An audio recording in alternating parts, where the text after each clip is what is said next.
welcome or welcome back to my channel. In this video, I'm going to be channeling messages for the week ahead for all astrological signs, earth, air, water, and fire for sun, moon, and rising. If you're a quirky and curious soul, I'm Bree with Cosmic Siren. I help you trust your intuition, express your truth, and embody your beautifully unique self so you can open yourself up to the life and soulmate connections you have always envisioned for yourself. This is a very safe space. All are very welcome. I'm going to be channeling messages for the upcoming week on the energies that you can let go of, the energies and personal power that you're coming into, and just some guidance on how to move through life so that we can start pivoting toward your yes, which will get you to your highest timeline. And when you are ready, we'll get started. Hey Earth signs, Sun, Moon, Rising, if you are here, I'll be channeling messages for you on the upcoming week. I will be pulling Oracle and Tarot cards. And I have a specific spread in mind. It's what I do for my personal self for every week. So first, let's look at the theme of your week. Okay. So we have stretch. Stretch those parts of you that you don't use often. It's refreshing and keeps flexible. Reset. Push the reset button.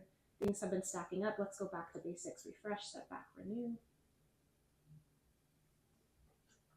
And reach. Does something feel out of reach? All the more reason to stretch the arm out and reach new heights. Okay, let's start with that and then I'll pull more cards later. But Earth signs for this upcoming week, it looks like this is going to be a week focused on yourself. A lot of self-love, self-care, self-attention. It's this message of getting back into connecting with yourself, connecting with your body, which will help you connect with your feelings and your emotions, especially for stretch. You know, I stretch every morning. It's like a 25-minute stretch. And I always set the intention before I stretch that I'm connecting with my body and I am moving trapped energy, repressed emotions, and trauma. And that takes 10 seconds. I just set the intention and I say it out loud. And then I do my stretch. And then throughout my stretch, you know, thoughts and feelings, I can like feel them and connect with them and they're shifting through my body. It's just a way to move that stagnant energy out. So if some of you have been feeling like moving your body, going to work out, or just doing something, you know, stretching is a good way to do that. And it really connects with your body so you can really feel like what parts of yourself are tense, what parts of yourself do you need to pay attention to, and then really paying attention to what thoughts and emotions are coming up as you're stretching and just letting it move through you, right? Just like releasing all that energy. Because a lot of the times when we don't connect with our feelings, a lot of those emotions and thoughts can stay trapped in our body. And it's also this good reminder for reset.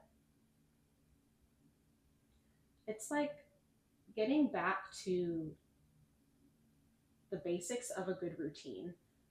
When I say this week is about you loving yourself and connecting with yourself, it's also like, it's this message of it's going to be very important for you for this next month just to get back into a simple basic routine for you, whether that's a morning routine, an evening routine, but it is like a self-care routine.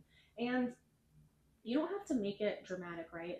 It's this, what is like one tiny step toward your yes that you can do. If you've been wanting to focus more on your health, focus more on your mental, emotional, physical health, just focus more on yourself, it can get overwhelming because there's a lot we can do, right? We need to eat better food.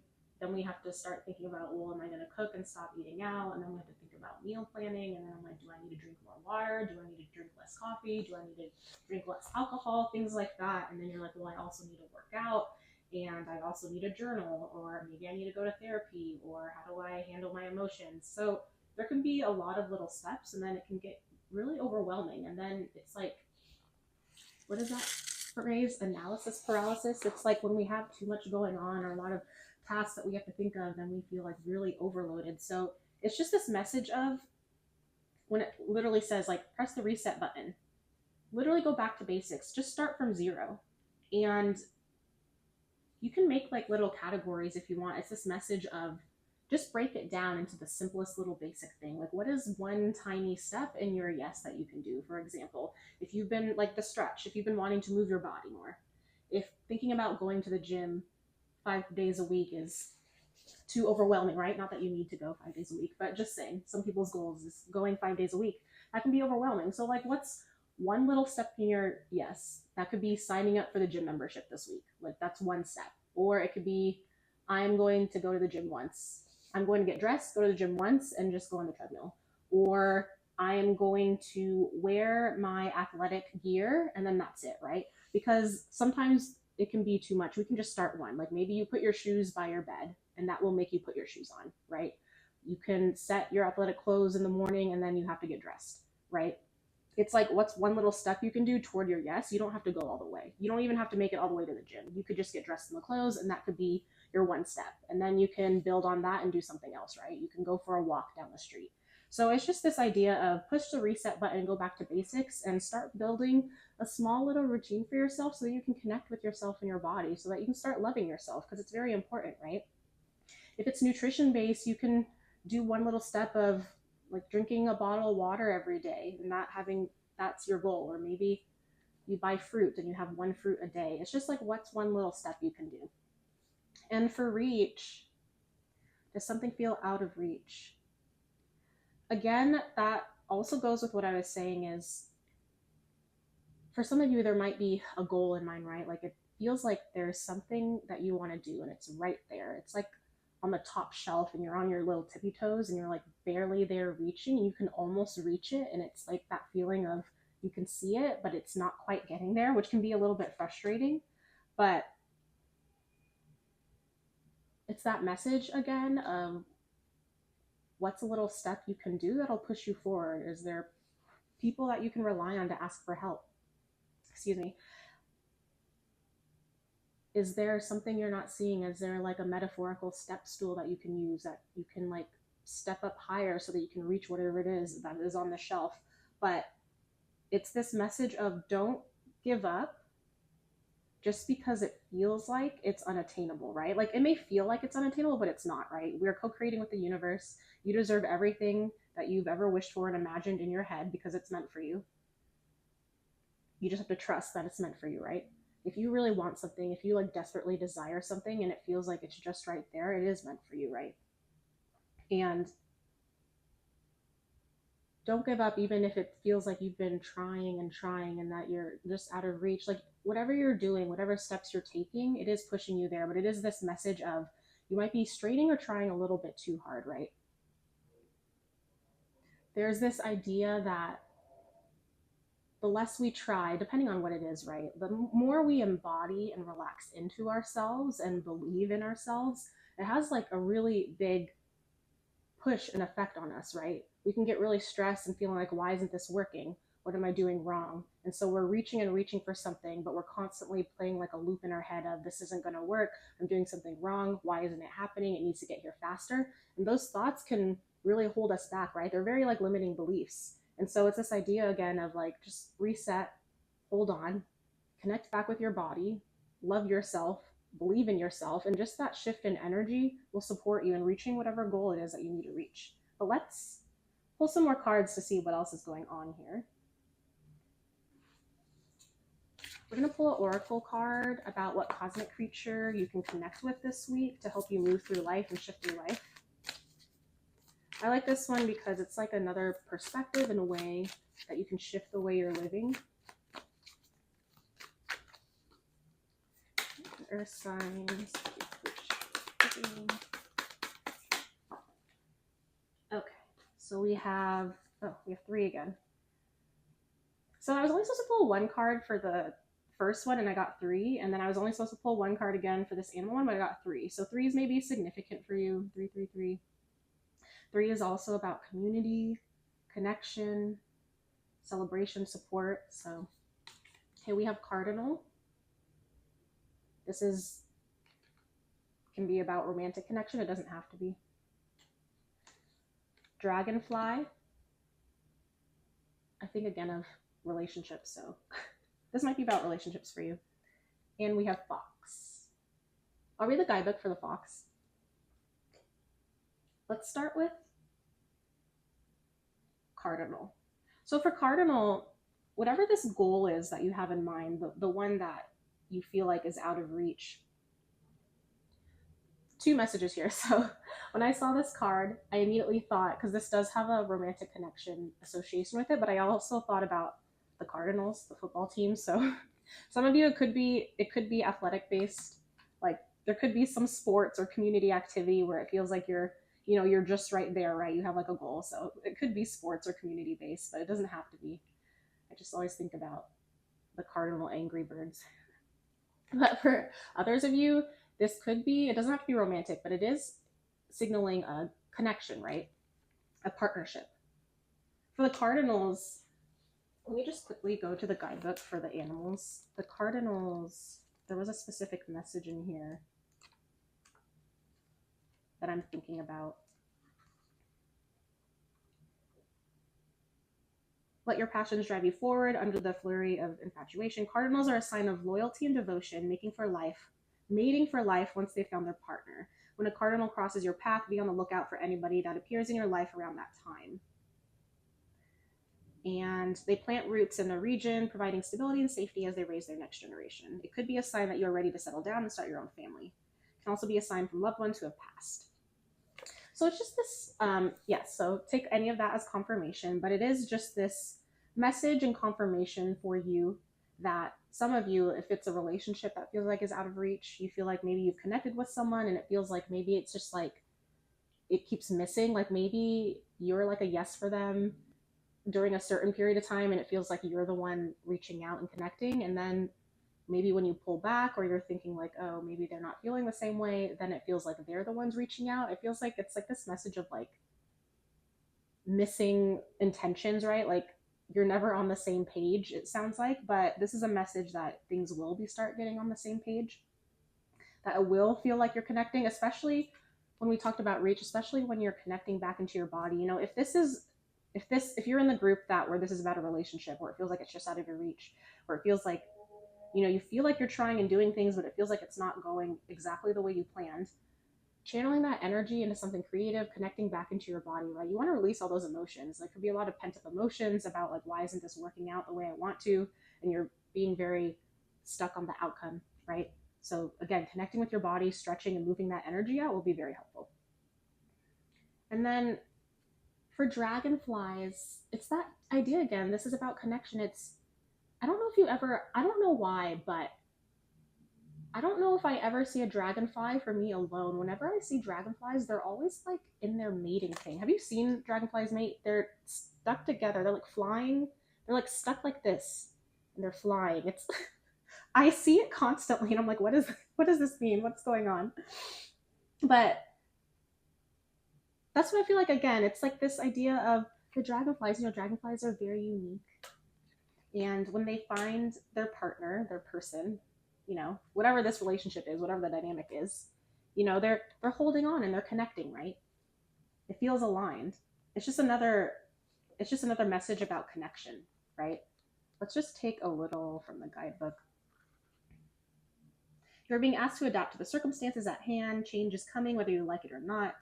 It aids you in upholding your integrity, perseverance, and flexibility.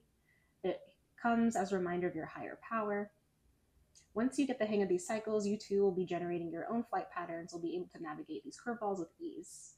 Why is this showing up for me and what can I learn from it? I think it's also just another message and confirmation to let things flow more.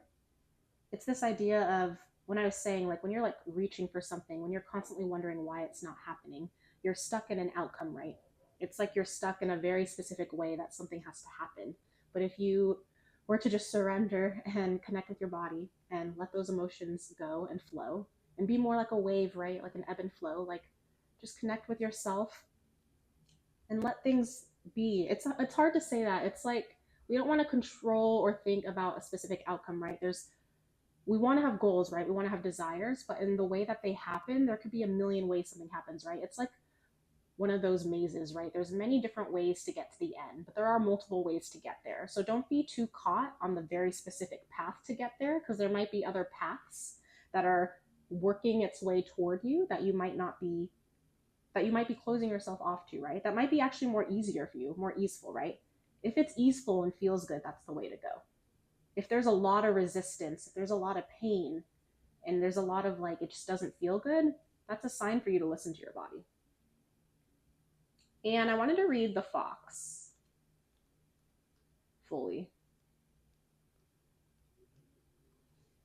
Cunning, trickster, sharpness. Take a look at your surroundings. The fox is helping you sniff out deception, whether it's in relationships, business, or your environment. Look to see if anything is misleading or rubbing you the wrong way. Trust your fox instincts to decipher the truth. The fox protects you from being taken advantage of and allows you to use your own discernment to guide the course of your decisions and actions. There's more than one way of doing things, and the fox teaches you to sharpen your senses. Oh, so literally what I just said. So yes, whatever this situation is, whatever the goal is, in life in general, and when you're around people, just pay attention to how you're feeling. Like I said, if it feels open, if it feels easeful, if it feels light, and if it makes you feel good, that's a sign for you. That's your yes, right? You want to keep pivoting toward your yes. If it doesn't feel good, if it feels really tight, if it feels constrictive, if it makes you question yourself, if it just doesn't feel good, that's a sign for you that that's your no, right? We want to live in the energy of yes. When we live in the energy of yes and keep pivoting toward our yes, that's how we get the life that we want. And if you haven't been doing that, I challenge you to do that and just see how that goes for the next week. Just keep living in your yes. Each day say, what would be a yes for me today, and do it and see how your life starts unfolding. All right. Let's look at the energy that you're letting go of this week to help you toward your yes and highest timeline. What energies are earth signs letting go of this week? Okay. And we have Queen of Swords and Magician. Okay, this is interesting because, so it's interesting. It's making me look at these cards in a different perspective, because normally these cards are like positive, right? Like, not that any of the cards are negative inherently, but to say like you're letting go of Queen of Swords energy and letting go of the Magician energy, it's like this, well, what do you mean? Like, why would you want to let go of that energy? But it's interesting because it is this idea of, again, trusting, right? For example, let's start with the Magician. You're letting go of this Magician energy. And what that means is, the Magician, we co-create with the universe, right? In this example, Cinderella, she's using the magic wand, right, to get what she wants. In this card, right? In the story, she has a fairy godmother, but in this card, she has the magic wand. So she's the one that's creating the dress for herself. She's the one that will create her carriage and create the horses out of mice. She is the one like making everything happen. And yes, in a way, we are, right? We're co-creating with the universe. We are empowered to make choices for ourselves and to go after what we want. You're letting go of this energy, though, of thinking that you have to do it all. This goes back to, again, what I was saying about support, trusting in the universe, trusting in the people around you, trusting that there's resources out there to help you get what you want. You don't have to do it all. You're letting go of this energy that you have to be the one to make everything happen. It's like this idea that you're letting go of the idea that you are the only one impacting your own life. And what I mean by that is, yes, we are in charge of our own decisions, and what we do will affect our life, right? But it's this idea that other people, other energies, other support, other resources can help us. We don't have to do it all alone. And this is what you're letting go of. You're letting go of this idea that you're in it alone, that you're letting go of the idea that you're the only one that wants yourself to thrive, right? It's this idea that you're letting go of that in order to believe that other people want you happy, other people want to love you. There are things, beings, places, situations, energies that want to support you and see you thrive. And so you're letting go of this idea that you have to do it all alone. And for Queen of Swords, it's this also letting go of saying you're okay. That was just a quick message that came through. So it's like, this Queen of Swords, I just use she, this is not gendered, I'm just saying she. But for Queen of Swords, she has this blade knife, and she's a very clear and direct communicator. And that message of saying you're okay, it's like you're letting go of this notion and thought that you have to always be at 100%. You have to always keep your mouth shut when you're struggling. You have to always appear and stay strong, right? And it's this concept of what is strong.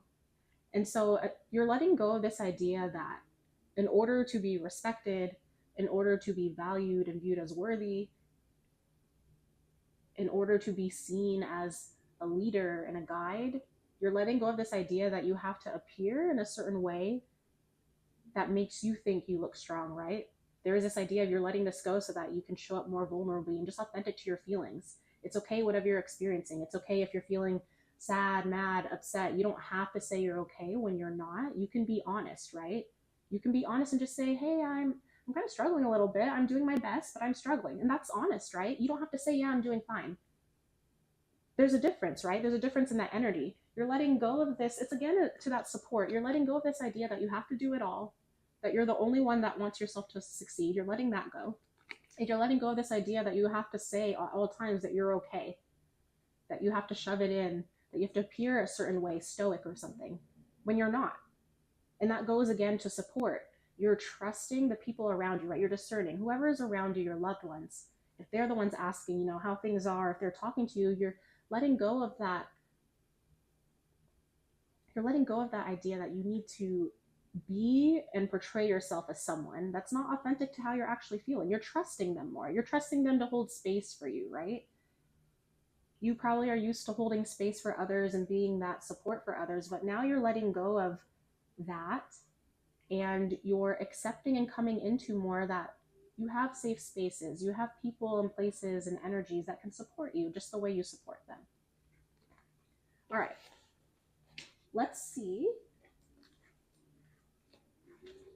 more about what energies you're coming into since you're letting that go.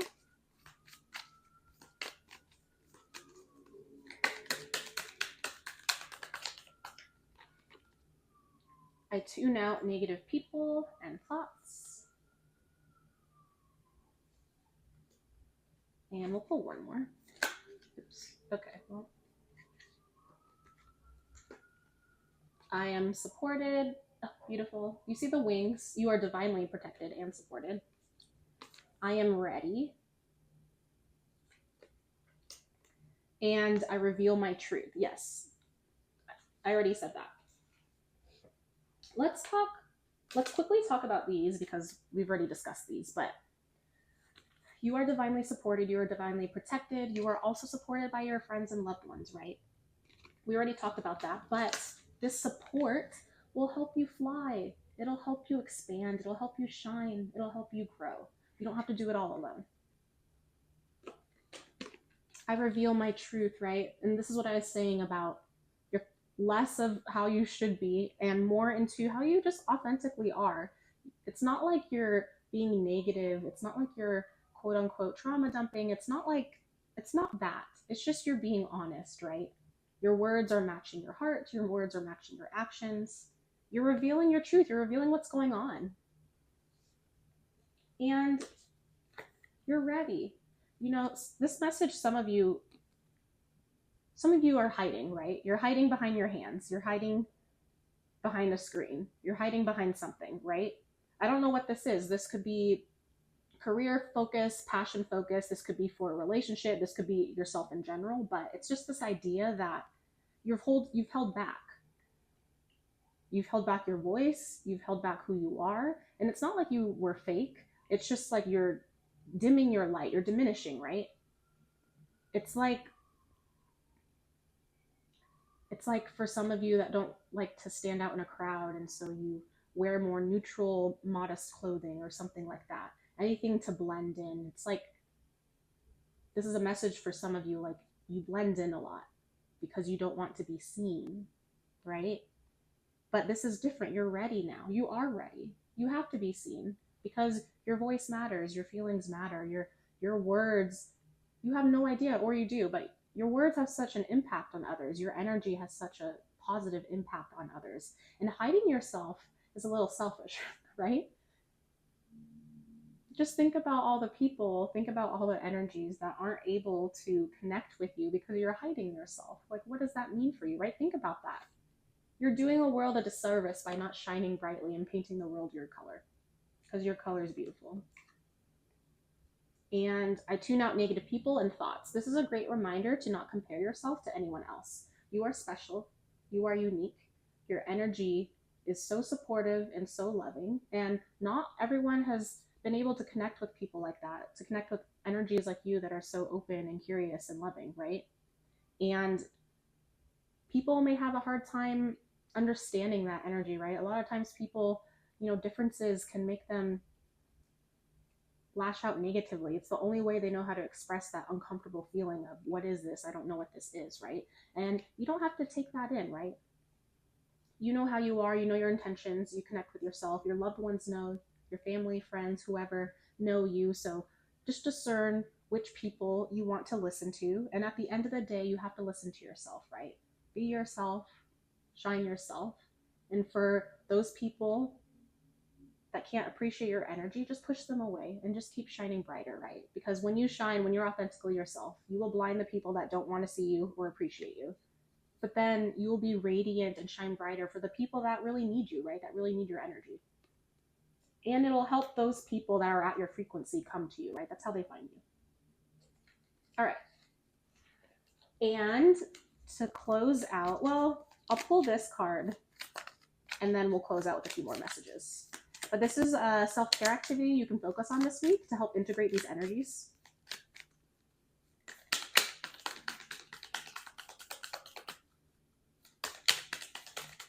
Okay.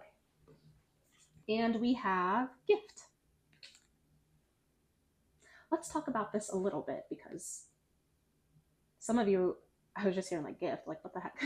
So, gift is really important, and gift doesn't have to be specifically a physical item, right? It could be many things, but it's just this idea again of self-love, self-care, giving yourself something that you really, really want, right? Not that you need.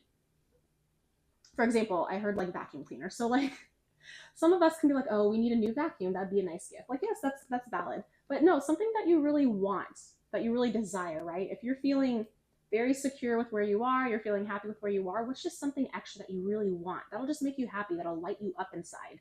And it can even be something that's really creative, really fun, that helps you connect with your inner child, or just something you've always wanted, right? Maybe there's a gift that you want someone to buy for you, but you can buy that for yourself, right? You have to show yourself the love that you deserve, that you want, so that you can recognize it in others. So it's just a great reminder to show yourself appreciation, get yourself a gift, and also maybe you haven't celebrated yourself for something. I'm sure there's plenty of things that you have accomplished recently, and maybe you just haven't thought about it and showed yourself gratitude. Give yourself a gift to show yourself gratitude because you deserve it. Okay. So I'll just pull a few cards to close out from your spirit team.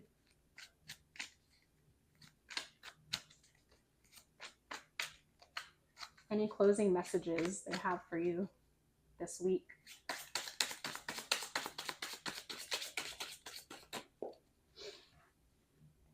And we have Knight of Coins. Okay. So we're going to pull just one more clarifier for the Knight of Coins. One more.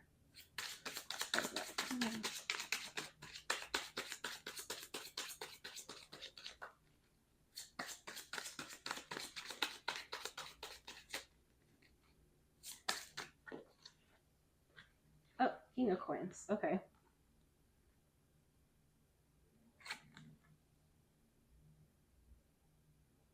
So a couple different things here. It's interesting that the Knight of Coins was pulled and then it has increased, it has transformed to the King of Coins, right? It is this idea of, for the Knight of Coins, for some of you, this is like a passion project. It could be anything, whatever you're investing your time and energy into. It could be relationships, it could be work, could be finances, could be a goal. But the Knight of Coins, it's this very slow energy, right? Of all the knights, this one's the slowest. They're on a cow. So, but they have a bow and arrow, right? They have their goal. And the cow has this giant medallion on their head. But it's this idea of whatever you put your energy into grows, right? Slow consistency, right? It's not about the pace. It's about consistency, consistent effort. And from the Knight to the King, what this is saying is whatever you decide to plant, the seed, you've planted seeds already. You're already on a project. Whatever the situation is, relationship, situation, project, you've planted a seed already. And if you take care of plants, or if you don't, it takes time, right? There's certain things. You need good light, some water. You have to pay attention, right? You can't just like leave it alone for a month. A new seed, right? There's other plants when they're grown, you can kind of, it's iffy, but you can't really neglect it, right? It needs to thrive. So you're putting in consistent energy and time. And with that, a tree blooms, right? Now, a tree takes a long time, right, to fully mature, right? It could take years upon years, but it's not about the time because, well, we're in this space. Time isn't linear. Time is a construct, but it's not about, that's why I say, like, try not to rush anything. Like, a lot of times, like, when we're wanting to reach a goal, when we're wanting to reach an outcome and it's not going the way we want, and we're thinking, why isn't it happening yet? It's because we have this idea about time. It needs to happen now. And it's this message of just keep putting in the energy where it makes you feel good, right? Keep going toward your yes, like I said, and it will eventually get you to this tree. It could literally be tomorrow for you if you do this. It could be in a week. It could be in a few months. It could be in a couple years. But the importance is it's not about the time. It's about your energy. It's about how you feel. And if you are consistently putting in energy into something that you are really loving and it really lights you up and it's a yes for you, you will get to this tree without a doubt. And you have to believe that. Because remember, whatever you put your energy into grows. I'm sure there's plenty of things that you've done that you weren't passionate about that you've been very successful at, that people said you were really good at, and you weren't even happy about it, right? You were just good at it. It's not even you were passionate about it. Whatever this is you're very passionate about, it's going to grow because you are tending to it. This will happen for you. It's going to grow. This is your message. Okay. All right, Earth sign, Sun, Moon, Rising. Oh, I forgot to say at the beginning. Taurus, Capricorn, Virgo.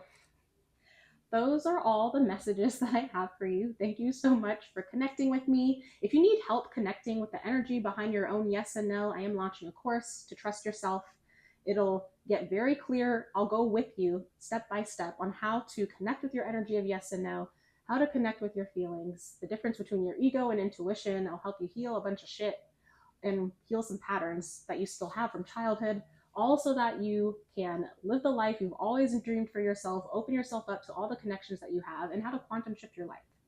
If you are interested in that, I will put the link down below. You just put in your email and I will let you know when it launches, and I'll give you access to the pre-sale price. If you resonated with anything, please comment down below so I know how it worked out in your life, and please continue subscribing, liking, or comment so I can continue connecting with your energy as I read for the collective. As always, take what resonates, leave what doesn't. I'm sending you warm wishes and soothing hums. All right, air signs, Sun, Moon, Rising. If you are a Libra, Aquarius, or Gemini, this group is for you. I'm going to be channeling messages for your upcoming week. We will look at the energies you are letting go of, the energies you are coming into, just some guidance on how you can move through life a little bit differently this week, and just some extra messages from your spirit team. Let's look at the theme of your week. Air sign, Sun, Moon, Rising.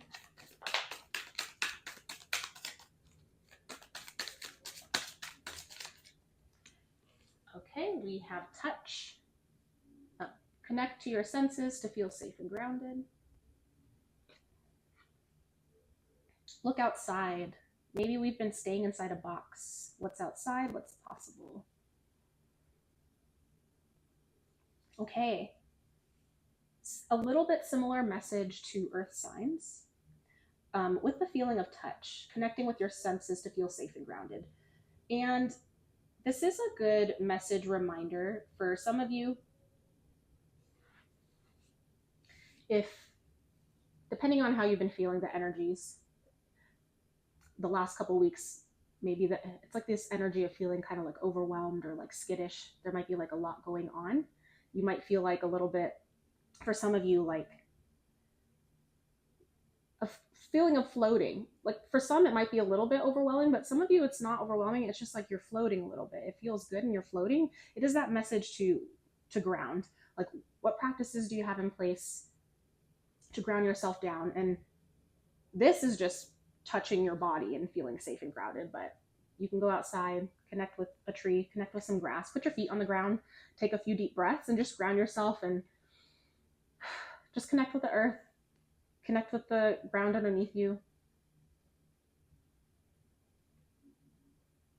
And that's this idea of knowing that you are always supported and loved, right? It's like this, there's this energy cord practice that's coming through my mind. It's, if you sit down, take a few deep breaths, breathe in and just imagine a grounding cord that's connected to your root chakra or connected to your energy going down into Earth's core so that you're feeling very connected and stable and grounded, right? It's also, though, this message of, like in the first group, of connecting with your body more, whether you want to stretch, whether you want to do some other routine, but stretching is a good way also to move out energy that isn't serving us, release all that trapped emotion, trapped trauma, just stagnant energy. And that'll also help release so that we can feel more safe into ourselves. And it's also this idea of feeling safe and grounded within yourself, right? We can maybe feel safer when there's other people around us, or like this message coming through is like when we sleep, might feel a little unsafe when we're sleeping alone, and we might want someone with us, but there is this idea of building up a level of safety and trust within our own body, right? And it's just like with this person on the card, if you just like bundle up here, take a few deep breaths and hug yourself, take a few deep breaths and just say, like, I'm connected with myself, I am safe, I am grounded, I'm stable, I am nourished. Like, even just now, I'm feeling a lot better. There's a lot of power in breath and just connecting with yourself, right? Like giving yourself that hug, giving yourself that safe protection. And for this idea of looking outside, the statement that came through my head just now was, don't play small. For some of you, it's this message of, for some of you, you've been wanting to do something specific. You've been looking out and saying like, oh, that'd be nice. I really want to do that. That'd be really cool. As if that's not meant for you, right? It's as if you think that can't happen. It's like you're looking at something and you're saying like, oh, that must be nice. Like whether that's social media, whether that's outside, whether you see someone that has something that you want, but it's like, oh, that must be nice for them. But it's like, what do you mean? Like there's a shift in the way you say it, like, oh, I want that. I'm going to get that, right? Or I want that for myself. But that phrase of that must be nice, you're already discounting that it's available for you, right? It's like this idea that we have to shift the way we're thinking and speaking to ourselves, because the power of the mind is very powerful, right? If we are constantly telling ourselves, oh, that must be nice, oh, that's pretty cool, oh, it'd be great if this happened, it's like we're talking as if it'll never happen to us, right? As if it's like not even possible. But if we tell ourselves it's possible, if we shift the way we're thinking and speaking, that's when the magic happens, right? Oh, I want that. I'm going to get that. What am I going to do about this? I'm going to set a goal for that. This is going to be my goal. What can I do to shift in that direction, right? There's a empowering way to talk to yourself, and then there's a dismissive way, right? Because you shouldn't dismiss your feelings. Your feelings are valid. Your desires are valid. I don't care what your desire is. Maybe you want to be president. Maybe you want to go to the moon. Maybe you just want a little cottage house. Maybe you want that $500 jacket. I don't really know. Maybe you want a dog, a plant. It could be any extreme, but all of those things are possible and you can make it happen. Within reason, there's certain rules, like for the presidency, there's certain rules. Age, birth. So yes, there's some limitations, but I believe in you. Whatever your desires are, you definitely can make it happen. And let's pull some more cards to see what this is. Let's look at the cosmic creature that you can connect with this week. to help you shift the way you live this week so that you can pivot toward your yes, which will help you get to the life that you envision for yourself.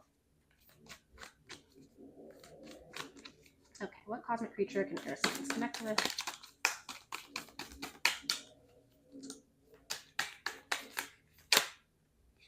Zebra.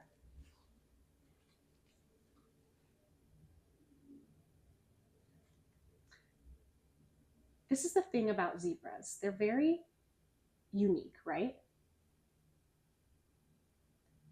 They kind of look like a horse, but not. They have very unique design, right? Almost seeming out of place in their environment, right? But they are who they are. They own it, right? They can't change this, right? They can't change how unique they are. They can't change how different they are. But zebras are really cool. They're very interesting, right? They're beautiful. There's something different about them, right? It's like this idea of like, what does beauty mean to you? What does desire, what makes something desirable, right?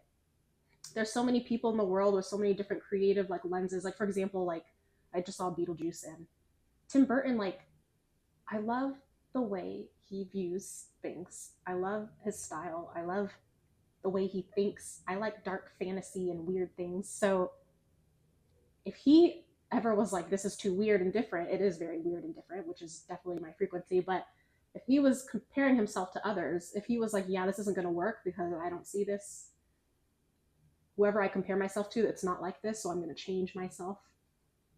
If he thought that and never created all his wonderful works, Corpse Bride, then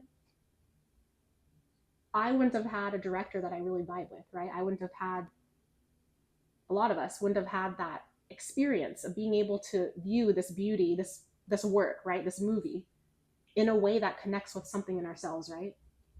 It's this message of there's something very different and unique and beautiful about you. Yes, physically, but also how you view life, your vision for the world, what you want to do.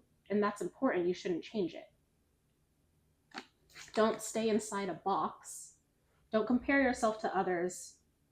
Don't look at what society wants you to do. Don't look at even other influencers. It's also like, I mean, that just came out, other influencers. So maybe some of you, do you want to do some type of project that's out in the open, right? Well, where eyes will be on it. And it's this idea of, if you follow too many people, like, yes, we can get inspired by people and want to follow our own artists and people that, so, and people that we are feel inspired by, people that we really like. That's good. There is this line though of, be careful with how much you spend on that, because if you spend too much time looking at other people's work, if you spend too much time in that energy, you might start questioning your own work. You might start questioning like, oh, mine looks different. Oh, should I change and be like that? It's working for them, so should I change? It's working for them because they're standing in who they are, right? I always say, like, don't be another color if you're not another color, right? Colors to me make sense. If you're a blue and you see a red out there being red, doing red things and being successful, it's because they're being themselves. You don't need to change and try to be red when you're not.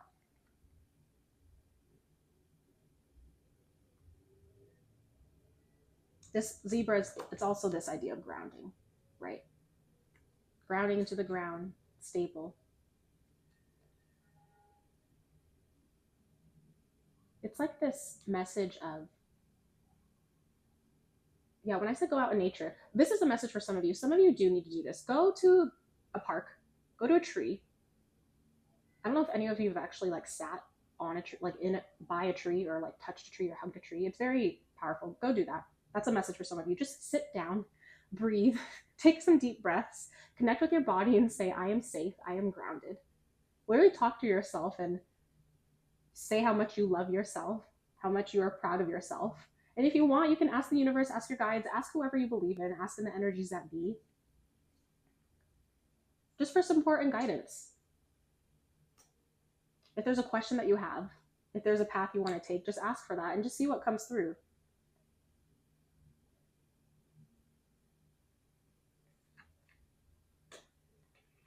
It's also this message that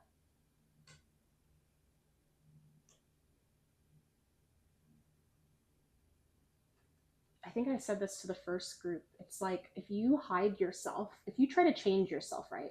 If you try to paint yourself brown to be a brown horse, so you look more normal, right? You are hiding yourself. You are hiding your gifts. You're hiding your talent. You're hiding your worldview. You're hiding your energy. And that's not fair to others, right? There are people that need to see this zebra, right? There are people that need to see how you view things. There are people that need to connect with your type of energy because it's unique, right? Don't get caught that there are already so many people in the world so that whatever you do isn't going to be successful. No, there are so many people in the world doing what they want to do because they have a very unique signature frequency that are needed for a group of people, right? You are for a very specific group of people that appreciate zebra energy. Not everyone appreciates this, right? Some people prefer something else. That's fine. That's not who you are going to help. That's not who you're going to connect with. That's not the people that you want to be in dynamics and relationships with, right? You want the weirdos. I say quirky and curious. I say quirky and curious because I thought that was positive. I used to say like outcasts. I say siren, anything that's very unique, very different, a little bit misunderstood. But that doesn't discount how beautiful and important they are, right? It's a rare energy. All right. Okay, let's pull some more cards. Let's look at, move this around. Okay, let's look at the energies you're letting go of this week to help pivot toward your yes, toward your highest timeline. Energies, air signs you're letting go this week.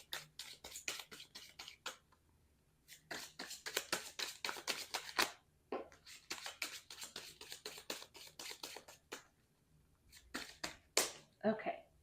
Ooh, we have, it's way over there. Oh, God. Okay, we have Hermit energy.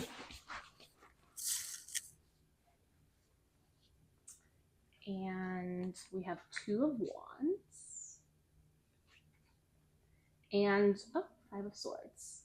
This one's been coming out a lot. Okay. Okay. Let's start with the Hermit. So this definitely is a message that some of you have been hiding. Yes, physically.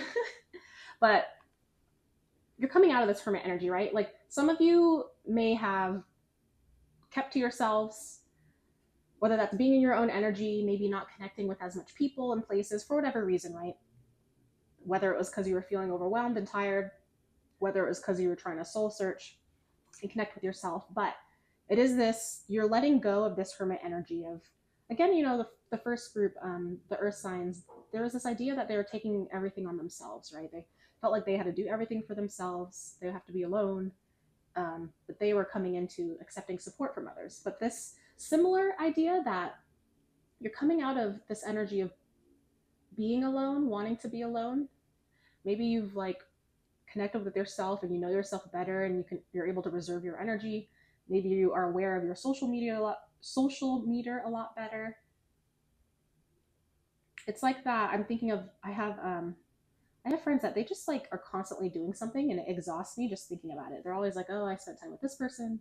They have like 3 people they're meeting in a day. They're always doing activities every single day. Just hearing about it exhausts me. I feel very exhausted. Even right now, maybe some of you were doing that because I feel very tired. But whether that's what forced you to be in hermit mode or not, but it's this idea of you're understanding yourself better and what affects you, what drains you. And now you're coming out of that hermit energy. Now you're ready to connect, right? You're ready to be out in the open and to be seen, right? For a hermit, they're not seen. They're Harry Potter vibes, right? They're in the dark forest. They're cloaked. Nothing can see them. They're hiding, right? You are letting go of that energy. And it makes sense with the zebra, right? Like, you have to be seen for who you are. You're not cloaked anymore. You're coming out of this idea that you need to hide. Because people want to see you, right? People need your energy. You're also coming out of the Two of Wands. This is interesting. So as you see, there's this two-headed person looking in different directions, and they're holding different staffs. It's as if they share like a core, right? Like this would be you. And there's different paths that you can take. Neither of these paths are wrong, by the way. There's no right or wrong, remember, just aligned. And you're coming out of this idea, this contemplation that you're coming out of what path should I take? You're coming out of that energy. And you're coming more into realizing it doesn't matter what path you take as long as it makes you happy, as long as it feels good, because either path is you, right? There are a lot of paths that we can take. And I think I said this to the first group. So yeah, maybe if some of you do have earth sign energy, or this is just messages, go watch the first group. But I gave this example of if there's a maze, there's always an end to the maze, right? There's always a destination. There's multiple ways to get to the end in this maze. There's multiple ways to get to the end. There's no right or wrong path. You're going to get there. Some paths might be more efficient. Some paths might be quote unquote longer, but the experiences, who knows, may be very impactful. There's no right or wrong way. You're going to get to your destination as long as you pivot toward your yes, which is what I say. When you live in your yes energy, when you keep pivoting in your yes, when you keep living in your yes, you are going to get to where you want to go, because that is your ultimate yes, right? So you're coming out of what should I do and realizing as long as I feel good and am happy, this is the path to take, because you can always pivot, right? And we're coming out of Five of Swords. For some of you, this is a very specific message, like very specific, so I don't know who this is for. Some of you are coming out of a specific relationship that's making you feel very unworthy and less than. It's like this person, it doesn't matter what they do or say, they are constantly hurting you. You are always crying behind a closed door. You are always feeling hurt. You are always feeling like, why does it feel like whatever I'm doing or saying, I cannot get to this person? And this person, whether they're intentionally doing it or not, their actions and their words are more focused on themselves, right? I'll say selfish, but that's a weird word to me. So they're more focused in themselves, and they may not notice how it affects you at all. They're only noticing how they feel. It's for their benefit. They're feeling fine. They're feeling good. And whether they notice it or not, it is harming you. And you are coming out of this very specific relationship energy and realizing that you want to let this go because it doesn't make you feel good. It's not a yes for you. So that's very specific for whoever that was. And I'm feeling like, yes, get out of this energy, whoever you are. It is like you're coming out of that, because also, and maybe for some of you, the ones that's for, maybe that is also why you're feeling a little bit ungrounded and like you're in a box. If you are playing small, if you're keeping yourself small and staying in this relationship or this situation or this person that's making you feel less than, and that's why you're feeling like you can't really do much or anything because you have these negative limiting beliefs in your head. That's why it's so important to connect with your body, connect with yourself, give yourself a lot of love. Go watch the Earth sign. Give yourself a lot of love. Connect with yourself so that you love yourself, so that you know what it feels like to love yourself, so that you understand then when you connect with energies that are similar, right? We have to show ourselves the way to love ourselves so that we can connect with other people that do the same. And then we recognize it in other people, right? Okay. And for those of you where you're not in this relationship situation, it's this energy idea of you're letting go of being the one that's sacrificed or being the one that's plan B or left on the back burner. And what I mean by that is you're coming into understanding your worth and your own energy and your value, and not allowing to be in situations or dynamics where it's as if they are compromising you. Like, this example in my head is, let's say you are with a person, and let's say you're in a group of friends or family. It doesn't matter. I'll just say friends. This is just hypothetical. This is the one that's coming down to me. So let's say you're with a person. Maybe they're a close friend or romantic partner. It doesn't really matter the dynamic, but let's say they're very important to you. You have an established relationship and you're in a group of people. And let's say for whatever reason, there's less resources to give around, there's less food to give around, there's less something, right? So this person, because they know you, because they know you'd be okay with it, because they know that you can handle the situation, they give everyone what they want and desire from the resources and food and leave you hanging without it. They're like, oh, you understand, right? It's okay. You don't need this, right? It's like this, what a poor example, I'm sorry, but it's like this idea that it's like people rely on you to be okay when you shouldn't have to be, right? Like, obviously, depending on the situation, we have to compromise, but it's like this idea that you're not taking this anymore to be the consistent energy. When this happens to you constantly, when everyone's always relying on you to be okay with something, when it's actually not even treating you like fairly, that's not okay. And you're coming out of that energy. You're coming out of this energy of I am the one that gets the short end of the straw. Short end of the stick? Short, whatever. You know what I mean? Yes. All right. Let's see what you're coming into since you're letting go of those energies. Energy cannot be created or destroyed. We're going to see what energies are replacing that. All right. Oh my gosh. Okay. These three just popped out, and we have I am confident.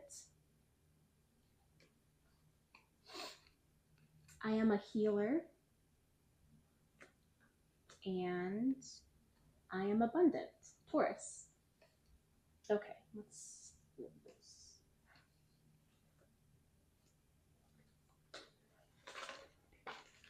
Let's talk about this because it goes into what I was saying before. For this I am confident, this person is wearing what they want, they're radiating themselves, they're connected with the moon, their feelings. They're being themselves. And this is what I was saying about the zebra, is you're coming out of this hermit energy, you're coming out of like staying hidden, of hiding. You're coming into your worth, your power, your value, right? And you're coming into feeling confident in yourself. Now, confidence can look differently. This doesn't mean you need to be bold. It doesn't mean you need to be bold and brave and out there. Confident, just being very secure in who you are and what makes you different, is beautiful. Just being confident in yourself, wearing whatever makes you feel good. Like, I'm wearing this Akatsuki robe because it made me feel sexy or something. So just wear what you want to wear. And it's anime. And I am a healer. So, yes, this group, if you have a passion project, if you have a focus, if you want to help people, I am getting this message of, you're believing that you're a healer. There are things and practices that you do for yourself. It doesn't have to be chakra work. This is chakras. But there are practices and things that you do for yourself that, you know how to connect with your body, that help you like connect with your emotions. You are a safe space for people, and you heal yourself, right? You are able to make yourself happy and raise your vibration. And you can consider yourself a healer, right? You don't have to be in what is that word? Imposter syndrome. Everyone's healing looks a lot different. You can call yourself a healer. You can, and if you don't like that word, you can just tell yourself, like, I know what I'm doing to make my body feel good. And you can share those ideas with other people, right? This is very specific for those of you that have a passion project or a business and want to share your light with the world, because you have to, right? Because people need your very specific frequency. And this is also just about giving yourself gratitude that you are intentional with yourself, right? You spend time out of your day or out of your routine to connect with yourself, to make you happy. You are somebody that wants to be happy. You are someone that wants to grow. Not everyone wants to grow or change, and you are someone that does. You are open to change. You're wanting to grow and work on yourselves. You want to be the best self. You want to be your best self for yourself, but also you want to be your best self for others, right? It's like you want to show up better in your relationships. You want to show up better for yourself, and not everyone wants to do that. And so give yourself gratitude that whatever it is that you're doing to get there will help other people if that's what you want to share. And if not, just giving yourself gratitude that I can do this, right? It's like this idea of, we have to go to certain professionals every so often, right? Like you should be seeing a primary care provider at least annually, for a checkup, and seeing the dentist, And then for a lot of people, they use therapy or coaches, to help with a lot of different things. And there's this message for some of you is, if you don't need a guide, you don't need a guide, right? I think a lot of people, they can say like, oh, why aren't you in therapy? Why don't you have a coach? Like, you should be working with someone. That's a very interesting thing to say to someone, right? Like, you don't know what's going on in their life. Like, of course, if you need help, of course, go to therapy, get a coach, of course. But it is this message for those of you that if you don't need one, you don't have to have one, because you are a healer and you know what to do, right? If you want to work with one, then work with one, right? You don't have to. That is a message for some of you.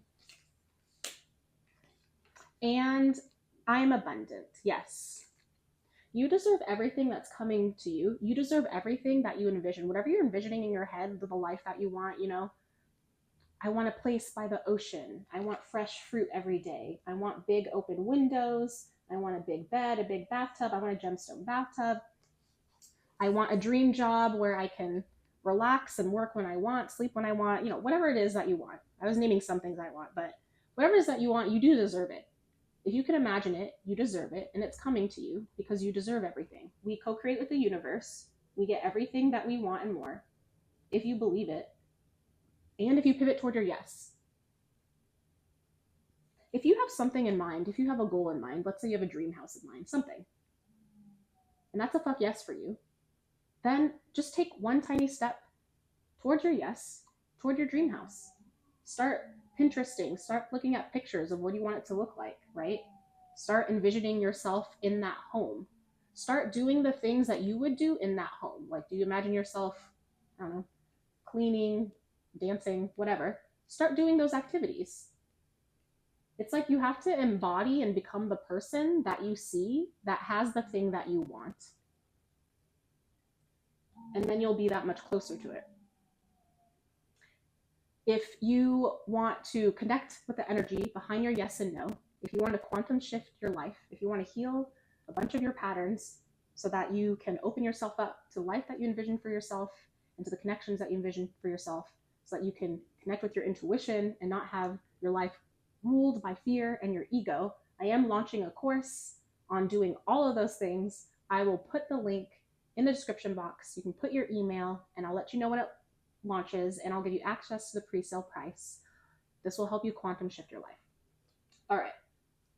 And let's pull a message on the self-care activity that you can do to integrate all of these things this week.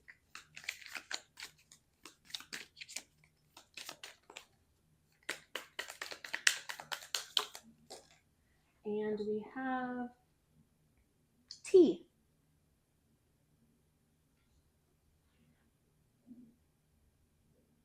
It's like I was imagining, in the house, for some of you, it doesn't have to be, but it's just this idea of if you have your dream home and you imagine yourself, making tea and pouring it and giving yourself a glass of tea. Yes, tea. But yes, literal tea, like some of you, if you've been wanting to drink tea, if you do drink tea, go drink some tea. And I wanted to break it down more on what that means. This isn't just about drinking a beverage, right? This is about you being very intentional with your actions, what you're consuming, and how you're feeling. So when you go and make tea, you're picking out, the tea bag, you're seeing like what effects it has for you. Maybe you make your own tea, but you're being intentional, right? And what is the point of the tea, right? Depending on the health effects, that can be your intention, or it can be, this tastes good, it makes me feel good, it makes me feel warm inside, it makes me light up. That's also important because you want to keep doing things that light you up, right? It's this idea of when you drink the tea, you can take a deep breath, you relax into yourself, and you're just enjoying the present moment, right? You are intentionally and actively doing something to help your body, support your body, and to take a breath and connect with yourself more, right? It's like that moment of stillness. And you can make it fun. If you want to have a tea party, have a tea party, have a cute teacup. I have like Kiki's delivery service. I have like Juji teacups. They're very cute. You can make fun with this. And if you want to share the tea with others, right? But it is this idea of, connecting with yourself more and doing something intentional. We're going to close out just with a few messages from your spirit team for the rest of the week. Just any messages for you to know.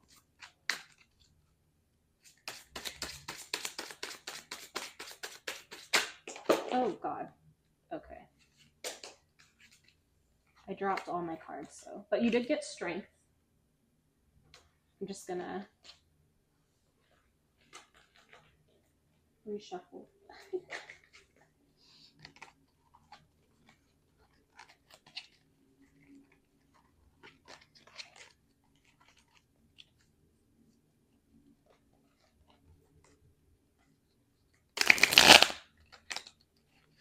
We'll pull one more card.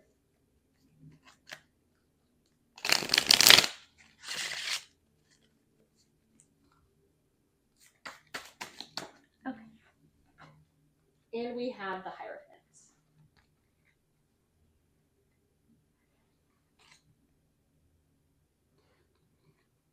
So these two together, it's like the message that was coming to my head was routine. Practices and routine. What are you doing for yourself, either daily or just consistently for yourself? And this could be focused on to ground yourself, right? And just connecting with yourself, being intentional toward yourself. Or just how are you actively shining your bright light consistently, right? To help you not hide. But it's this idea of create like a custom practice for yourself and stick with that. It's like, do you have a rule for yourself? And not to be rigid, right? It's not that you can't ever change this rule, but it's like if you promise yourself something a day, if you promise you're going to connect with your body every day and ground yourself for 2 minutes, are you going to stick with that? Is that a rule for yourself? It's more like, how do you want to live? When you set that rule for yourself, when you live in integrity, it shows yourself, like, it builds that trust within yourself. It's showing yourself like what it is that you prioritize, what it is that is important to you, and you're creating a solid routine around it. Now, you don't have to do like a rule per se, but it is this idea of having a certain structure in place for yourself, like a routine, some type of structure. And with strength, this is all internal. This is all a choice. It's as you're coming out of this hermit energy, as you're coming into like connecting with yourself and stepping into who you are and not being someone you're not, there needs to be some type of structure or routine of some kind that you can always change and come back to, where you are living out this energy, right? Where you're living in this energy of yes, where you're living in this energy of shining and showing yourself.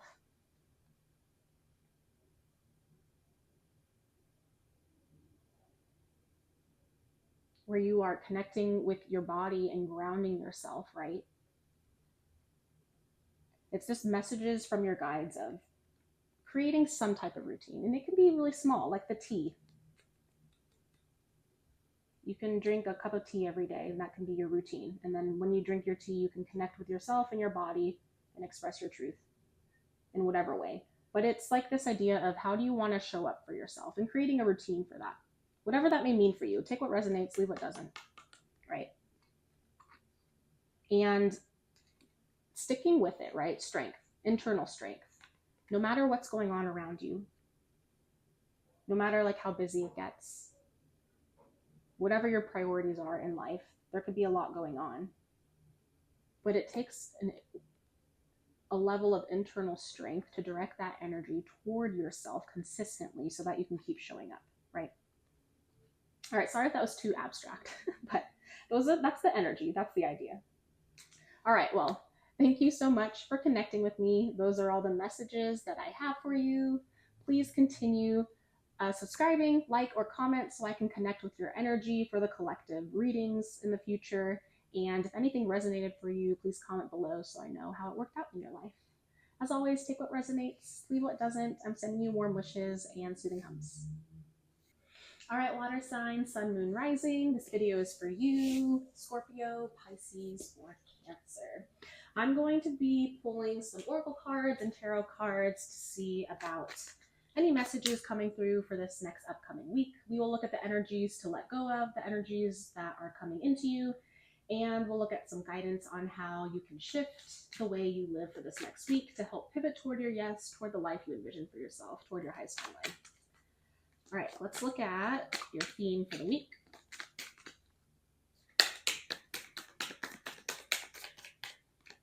We have float. Feel the air around you. Let the universe cradle you for a while. And we'll pull one more. And we have zoom out. The big picture can reveal a lot of answers, truths, and unexpected connections. Try taking a step back. You know, this is very interesting because the last two groups, Earth and Air, they got grounding messages to really connect with their body, to really ground down. So it's interesting for you, water signs, that your messages are about floating, connecting outward, right? Let's talk about this a little bit. Let's talk about float. Feel the air around you. Let the universe cradle you for a while. So for water signs, I mean, for you guys in this group, I'm getting this message and idea of a lot of emotions, right? And this can be recently, the last couple weeks, or in general, but with a lot of emotions happening, you can feel very like, it's like this, I have this feeling in my chest. It's like very warm and it's starting to like radiate out to my body. It's not that this is uncomfortable, but it does feel like a lot. And sometimes you can think like, oh, what do I need to do? Like, yeah, you can ground down like the other groups. You can connect with your body, your emotions. But this message is more about just surrendering. Surrender into the energy. Like feel as if the emotions not the emotions are consuming you, but if you were like in a bathtub or like a hot tub, the emotions, let it leak out and just let it cover you and surrender into it and just like feel through it, right? Expand your emotions. Don't try to keep it locked inside or in a specific place. Like if you feel it here, like I am feeling in my chest, just imagine it like leaking out and like having the emotion be more expansive. It's like your emotions are connected to how you're feeling, right? Your body, which are connected to your higher self, right? Which connects to the universe, which connects to source. And it's like, let your emotions cradle you instead of you cradling the emotions. And that's very interesting. That just came through and I haven't thought about it like that. It's like we can try to connect with emotions, which are very important, right? And we have to let them be. But we can try to want to change them, right? We can feel like, oh, this feels uncomfortable, this feels big, this feels large. I want to change it in some way, right? But this is like, no, let the emotions support you. Feel through them, right? Connect through them, let them out. And see what happens when a specific emotion like supports you and cradles you. Like, what does it feel like to be cradled by the emotion of love, of pain, of sadness? And not like we're going to be consumed by it, but what would it feel like to be hugged or cradled or supported by that emotion, right? And just be and float, right? Don't try to control it. You don't have to think about it, but just sit still. It's like I have a blog post where at the very, very end, I share like how I feel feelings with music. You connect with your body, you connect with the music, and you just like feel through it. I'll link it down below. So that might be a practice for some of you to help you out if you're having trouble connecting with your feelings and just being in that emotion. It's also like you want to trust. This helps you like when you're floating in this feeling. It's also helping you trust in the universe, right? Letting the universe take you where you intuitively know you are going, right? It's like being able to discern and trust the little nudges that you're feeling and going that path, right? And I just call that pivoting toward your yes, right? Something that lights you up, something that makes you feel excited, something that inspires you. Just letting yourself be taken away on that path instead of trying to control it, right? Now we're moving past emotions. We're just talking about in general. But there is this way of living where you are just intuitively connected with yourself in the universe and you're just following the little nudges as they go, whatever those nudges may be, right? This doesn't have to be some grand gesture. Like, if you have the urge to put on a specific song and sing your heart out, do it. If you have the urge to randomly clean a specific part of your apartment for whatever reason, do it. If you have the urge to eat something very specific, then go ahead and do it, right? If you think of a store or think of a place and you're like, oh, I need to walk there for some reason, just go do it. Just let the universe like take you, cradle it, and see what happens, right? Because when that happens, things start happening. Your life starts shifting and you'll start noticing patterns. So try it out for this week. And zoom out. The big picture can reveal a lot of answers. Try taking a step back. And that goes into what I was saying about patterns, to zoom out a little bit. This is a specific message of,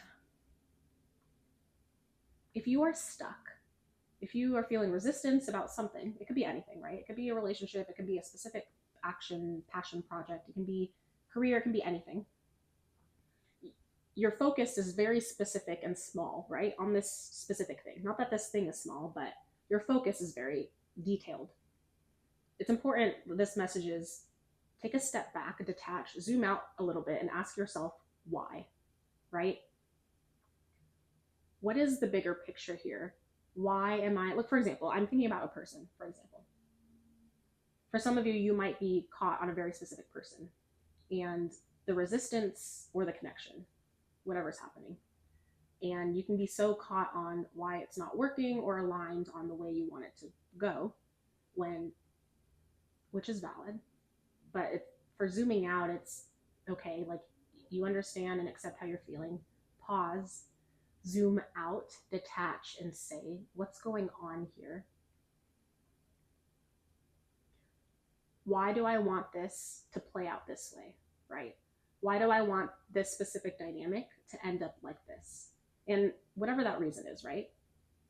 You can say, because I want to be with this person. For example, for some of you, like, oh, I want to date this person, but they're not actively showing me that they're interested, whatever it is. It's not going out the way you want. Okay, but why do you want to be with this person? Because I enjoy them, I want to date them, whatever. Keep asking yourself why. Ask yourself why 7 times and dig deeper. Why? Let's practice this. I'll practice this with you. I'm going to be vulnerable.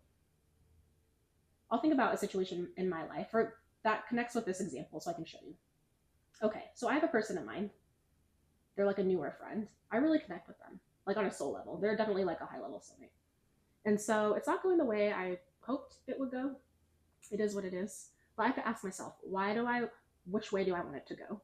Well, I want to hang out with this person more. I want it to be more consistent. I want them to reach out to me more. I want them to express that they want to hang out with me more because I feel like I'm doing that. Okay, but why?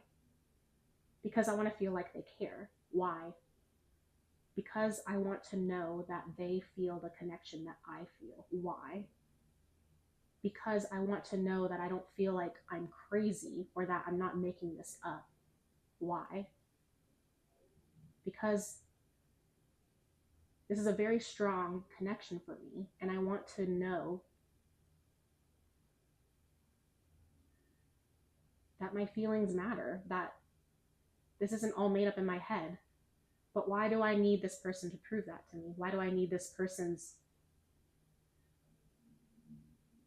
reaction or the way they reach out to prove that these feelings are important or matter? Well, I don't, right?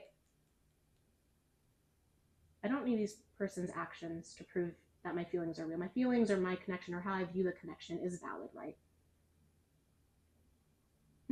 Anyway, so I was just doing that. So yeah, clearly there's things I should think about. Like, that's a great message. Our feelings matter on our own. It doesn't matter what other people say. Whatever we're thinking, whatever our feelings matter, period. Just because someone isn't doing something, saying something that we want, doesn't mean that that makes our feelings or our thoughts or our perspective invalid, right? They are still important. They still matter. Whatever is going on with that person has nothing to do with my feelings or my thoughts or perspective. They have other things going on, right? Whatever the reasons are. They could not return the feeling, sure. They could not want to spend time with me. They could not feel as strongly as I do about the connection, sure. That could be possible. I don't think so. Not to be arrogant. It's not about that. It's a soul connection. But that could be an option, right? But that doesn't mean that my feelings aren't valid or matter. And so zoom out more. Why is this important for me? Why is this happening to me? What can I learn from this? What is it about this that I'm learning? And I'm learning that there are still parts of myself that I should be loving more. I shouldn't have my thoughts or feelings or views of myself. I shouldn't doubt myself because of the inaction of this person, right? That means there's still room, like there's always room. There's still room for self-love and self-respect. And so that's important for me. I need to connect with myself and love and respect myself more and spend more time on self-love, because of course it's normal to doubt ourselves, but someone else should not be bringing us down, right? Someone else's actions or words should not affect how we feel about ourselves. That's very important. So there's the message for you. Zoom out. Whatever the situation is, doesn't have to be a person, but zoom out. Whatever the passion project, person, situation. But you see, there's things. So it's not even that I'm thinking negatively about this person. I think very highly of this person, but the dynamic, the way the situation is, it's teaching me something, right? It's teaching me to love and respect myself more. And then maybe a different time, maybe in the future, maybe if it's more aligned, maybe the energies will start going that way, right? Maybe I have to love and respect myself more before I connect more with this person. Who knows? Anyway, that's just an example. So if any of you resonate with that, please comment down below. Am I the only one alone in that? But that message came through for someone, for one of you. So there you go. All right. That's a good theme for this week. Let's see what cosmic creature you can connect with to help you shift your way of living this next week, to pivot toward your yes and go toward your highest timeline. Oh no. Okay, so we have rabbit, unicorn, and it went way over there. Phoenix. The phoenix flew far away. Okay, phoenix. Ooh, these are some powerful cosmic creatures we got going on. Okay, so I'm going to read the guidebook for the rabbit. I'm not familiar with that one, but we're going to start with these other two first. Let's start with this phoenix energy.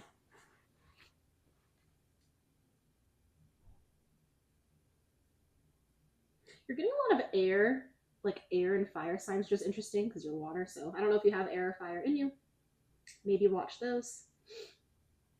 But for Phoenix, you know, it's this, the Phoenix energy is, it reminds me of the Death card in Tarot. It's like, you have to let go and kill parts of your ego in order to transform, right? In order to thrive, in order to grow and transform into something amazing, right? Your inner self, your higher self, what you've always been, right?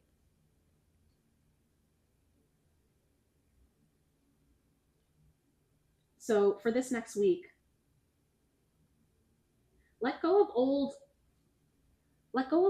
perspectives that you have of yourself. When you think about the person that you want to be, the person that you envision in yourself has the life that you want, the person that you want to embody, what are current things about yourself that you have to let go of, right? Are you keeping yourself small for some reason, right?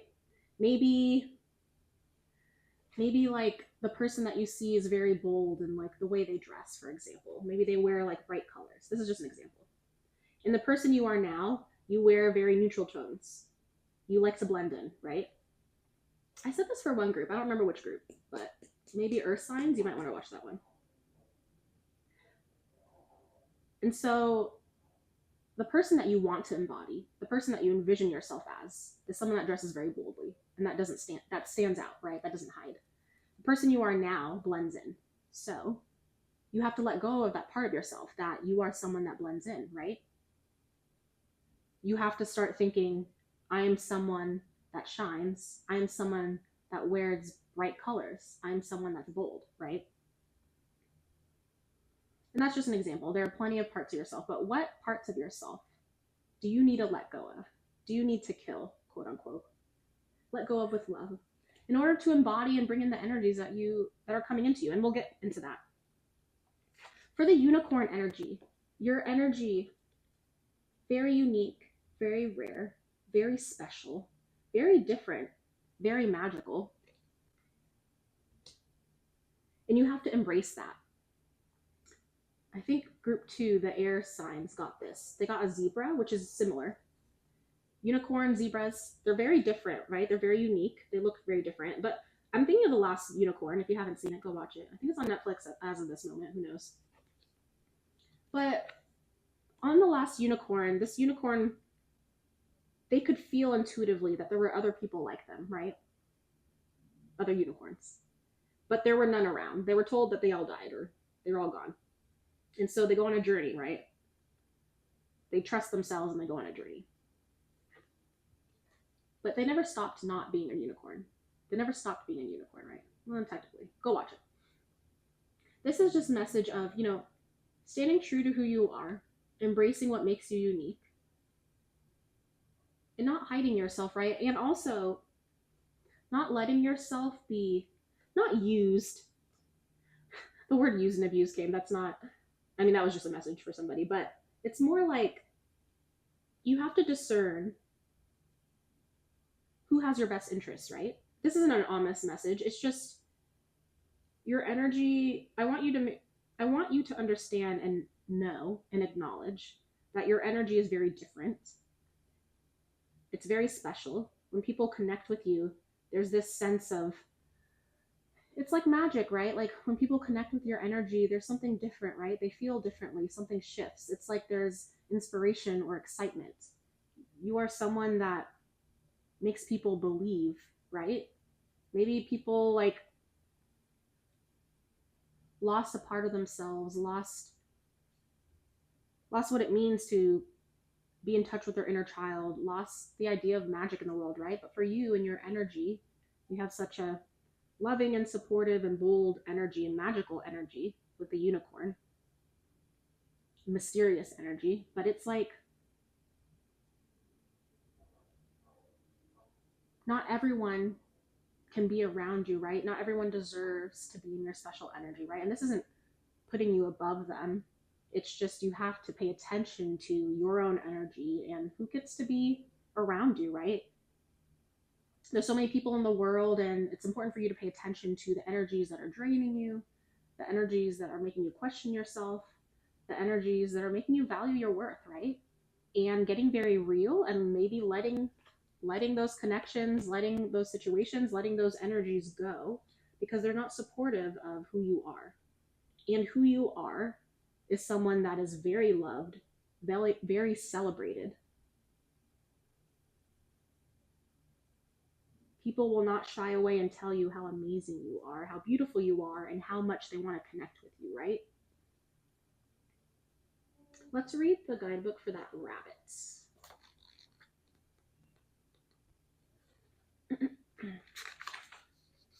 Longevity, cleverness, luck. Affectionate and kind, the rabbit offers comfort and companionship whenever you need them. Quick on its feet, the rabbit is a creative thinker and can solve problems with its clever wits. However, not everyone may experience this side of rabbits, as they can be quite shy, something they will have to overcome to share their brilliant ideas. If shyness is something you struggle with, the rabbit is here to remind you that your talents are meant to be shared. You may need to get comfortable in your environment before letting your guard down, but with enough practice, you'll be able to hop quickly over to the other side.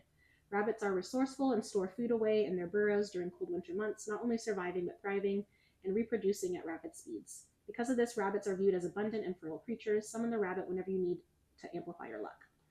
That is a great reminder for this Phoenix and Unicorn energy to if some of you are wanting to share your gifts, I think the air signs I did this group, if some of you are wanting to share gifts, to do something, whatever it is, through your work, and you're shy, right? You want to hide. That's this idea again of like, who do you want to embody? Who do you want to become? And just starting, right? If you don't want to be seen, then maybe starting, if some of you want to do social media, maybe starting like a podcast where only your voice can be shown, right? Or just getting on the camera and doing it anyway, right? The more you do it, the more easier it'll become, right? It took me so long to film my first video showing my face, but it gets easier the more you do it, right? And do you want to be shy? Is the person that you envision for yourself a shy person? If not, let that go. You're not shy. Let it go. That's just something that you've learned and ingrained in yourself through patterns, through childhood, through society. You can choose, and don't say I'm not a shy person. We don't want the shy. You want to say what you're coming. So I am bold. I am brave. I express myself, right? Okay, let's look at the energies you're letting go of. I mean, we kind of already talked about it, but we'll pull some tarot cards. What energies, water signs are letting go of this week?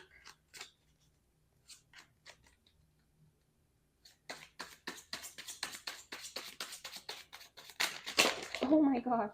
Okay.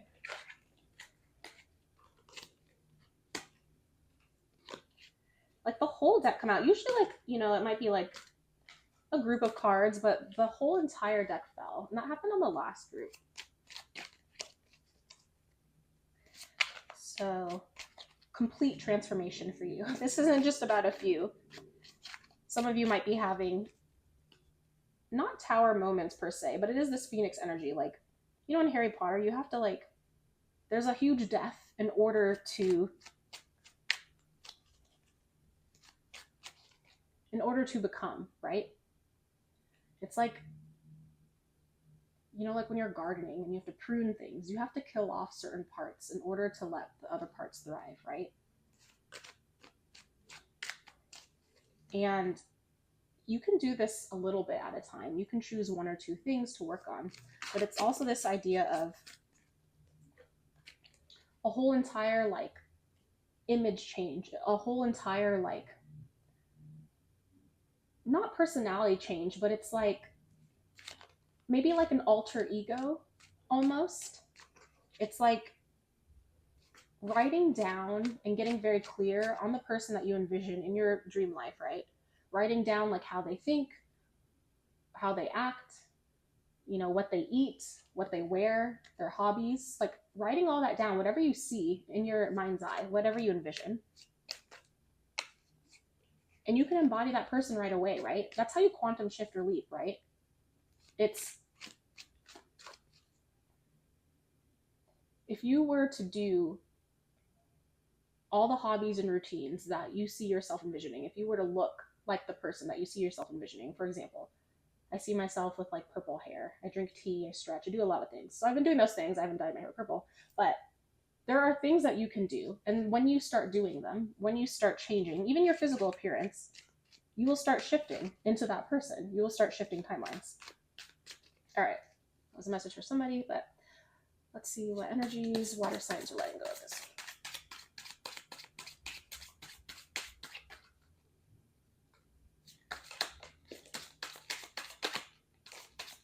Okay, and we have King of Swords and Two of Coins. So Two of Coins, balance. So you are letting go of prioritizing and balancing literally everything in your life except for yourself. So you're letting go of that energy,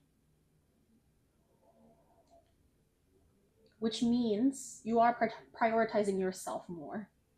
You are realizing that you should be a part of this equation, right? We can always like leave ourselves last, so to speak.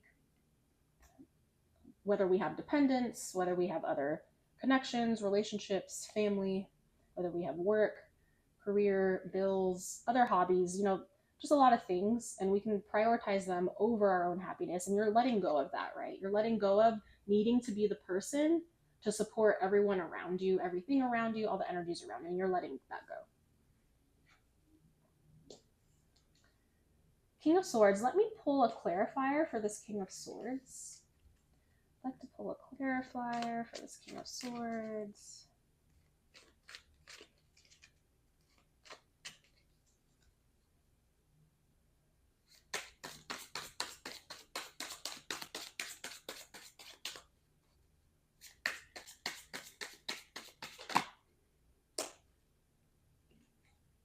Six of Swords.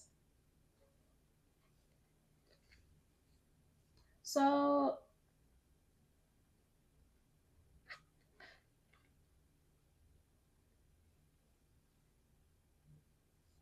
two messages here. One message is for some of you that this is a very specific dynamic, whatever the dynamic is, but you are letting go of somebody who is the King of Swords energy. This person will be somebody that they listen to themselves. They communicate very directly, outwardly, and they know what they want. They know what they envision for themselves, and they want that for themselves. Only them. They will not stand down on or compromise on what they want. And they're very clear about that. They have a goal in mind for themselves, and they're not backing down. That is that energy. So whoever that is, that's that energy, but you are moving away from that. So you are moving away from that energy onto something else. Whether that's a physical move, like some of you it will be, and this might not be this week, this might just be what you're coming into because this is a bigger energy. So some of you might be physically moving, but some of you it's more of that, like you've let go, you've decided that you are leaving, this isn't the space for you, and you are moving toward a path that feels more aligned for you, right? You're doing what's best for yourself. So that's a specific message for some of you. For others of you, it's this, again, idea of you're letting go of doing it all on your own.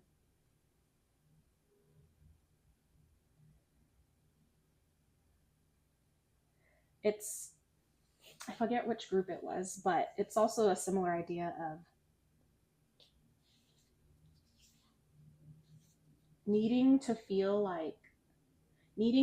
the person that has it all together, needing to be the main decision maker, needing to be the person that everyone relies on to take care of everyone, to put things in motion, to keep it going, right?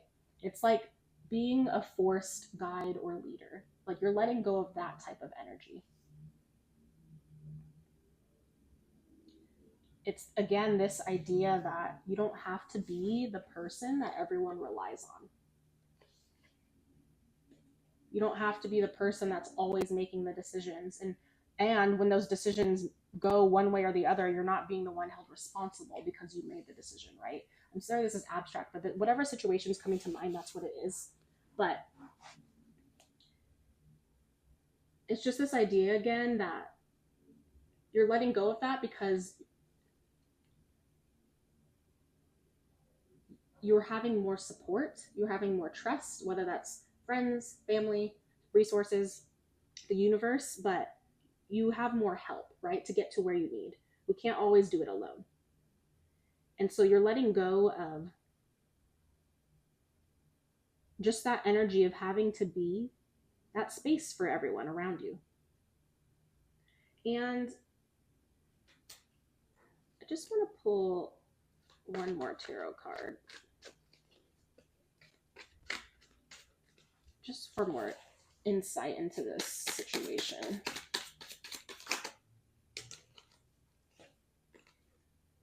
Eight of Wands. So something's happening very quickly. So for some of you, yes, some of you in the next foreseeable future, some of you will be moving, rapidly moving somewhere, going somewhere, shifting somewhere. But it's also this idea that I think this goes back into, for those of you that have an idea, have a passion project, that want to share something, it is this idea that something fast is coming. Could be an idea, could be a message, could be an opportunity, but could be inspiration, but it's moving pretty quickly. And which makes sense with the Phoenix energy and the float. Whatever this is, it's contributing to you transforming, right? It's contributing to you being able to, whatever this is, of letting go, whatever this thing is, of letting go of this last situation, this energy, this person, whatever it is, will help you grow and transform and change into your Phoenix energy, into the person that you want to be, like help you express yourself more uniquely, help you step into your unicorn wear energy, right? Which makes sense for the float is with all this stuff happening, with all this energy happening, being able to connect with the universe and just like letting the emotions, letting the wave support you and ride you. Ride you. That doesn't sound right. You know what I mean. Anyway. Okay, let's look at the energies that you are coming into to replace the energies you're letting go of.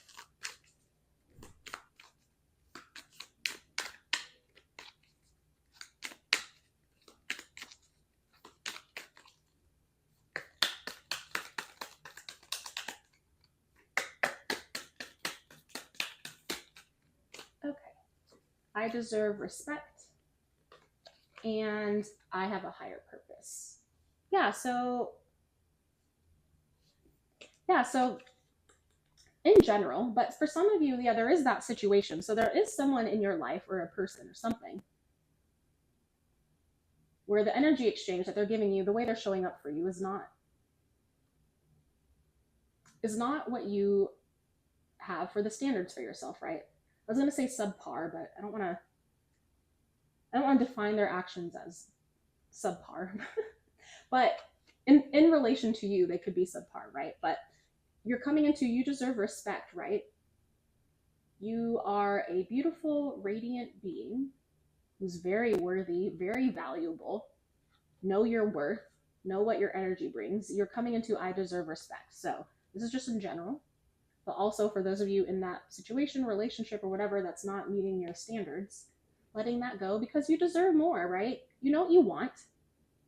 You know how you treat people, right? You deserve that right back. If you like are putting in effort and attention into somebody, if you like are supporting them, complimenting them, doing things for them, offering a safe space, and they're not giving you that in return, let that go. The fuck? You deserve more, right? And this is just in general.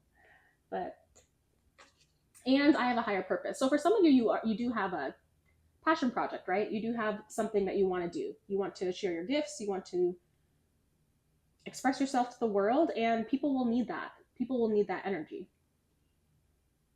For the higher purpose, it's like, it's more than just, I want to work, go home. You know, it's not just about tradition, right? Like, that's fine. Like, some people are like, yeah, I just want to work my 9 to 5. I want to go home to my partner and tiny humans. And then I want to go to sleep and I want to do it all over again, right? That's a valid life. This one, for the higher purposes, you want more than that, right? You want to feel connected. You want to feel inspired. You want to feel creative. You want to feel like you're making a difference. Like, whatever that means to you, you want more. None of that could be what you want, which is fine. You could have that and want more. That's also fine. But you are coming in to realize that there's more to life than just what society says is what makes you happy, right? There's nothing wrong with wanting traditional things. There's nothing wrong with wanting a family with a white picket fence. What's the message here is, you don't have to have that to be happy, right? You can have something completely different. You could be a career person. What that means is you could be very passionate in this project and do that for the rest of your life and be extremely happy, and that is valid, right? It doesn't have to look like anything else, right? You could want to own a little bakery and have a simple life where you smell croissants and cookies all day, and that's what makes you happy. That's valid, right? Whatever inspires you, whatever lights you up, it can be as small or as big as you think in your head, but that is the purpose, right? You are here to literally be happy, to love unconditionally, to feel love unconditionally, and to have fun. And you can define it even more if you want. Okay, let's look at the self-care activity you can do this week to integrate all of these energies.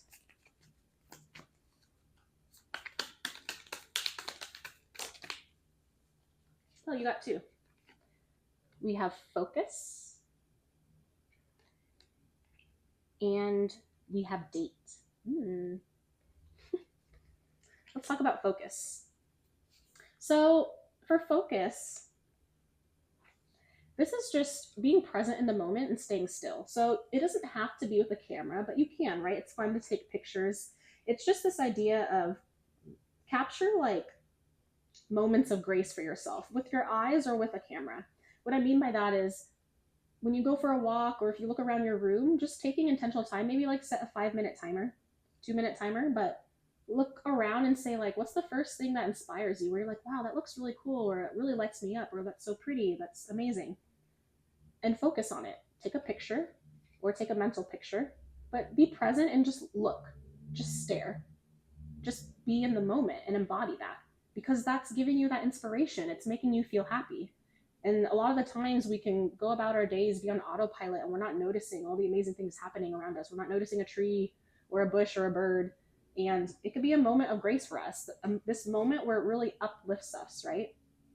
So that is a task, a message for you to do this week. You know, just focus on something. Take a mental picture, take an actual picture, something that really inspired you. And it kind of goes with like zoom out.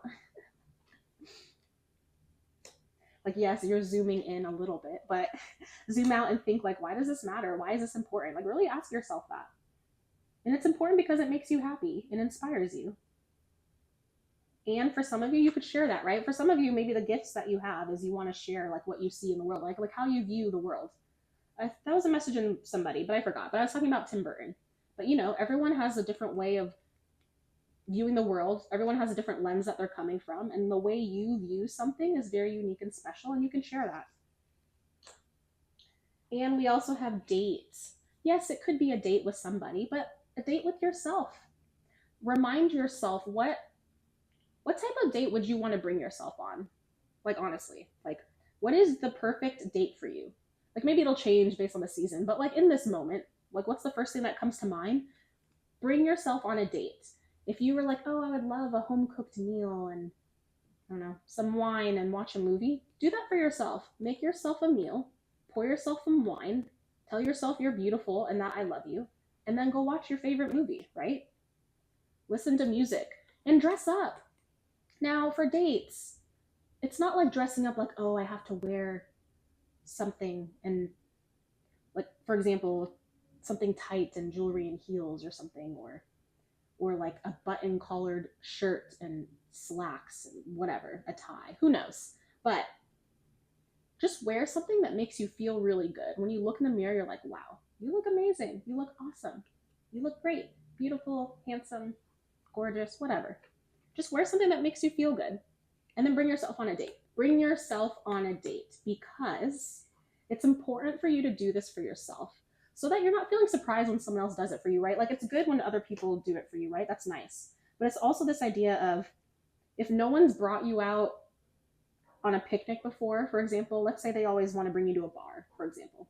Maybe all these people, you're like, yeah, let's go meet for drinks, and no one wants to bring you anywhere else. And so the first person that's like, hey, let's go on a picnic so I can get to know you, you're not like, oh my God, this is amazing. Not that they're not amazing, but you know, you're not overly like, oh, this person's so different and amazing.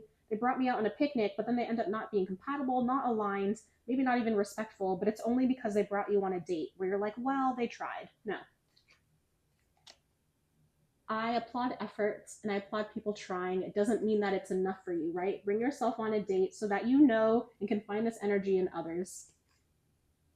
And so that you can love yourself, feel secure in yourself, so that when you're meeting people, if you are trying to date, if you're in the dating scene, they have to match up to the own standards that you set for yourself, you know? Love yourself, respect yourself so much. And then when people do that, if they don't live up to it, you already love yourself, so let them go, right? And let's just take some closing messages from your spirit team for the rest of the week.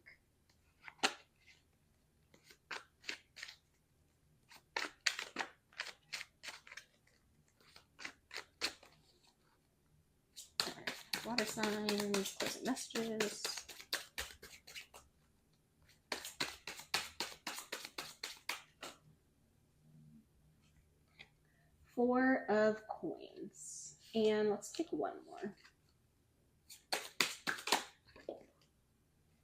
Seven of Wands. Okay. So keep going. That was the first thing I thought of when I saw this. Keep going. Keep placing intentional effort to whatever it is that you want to do, to whatever it is that you feel inspired and excited about. Keep putting your attention and energy into. So keep doing that.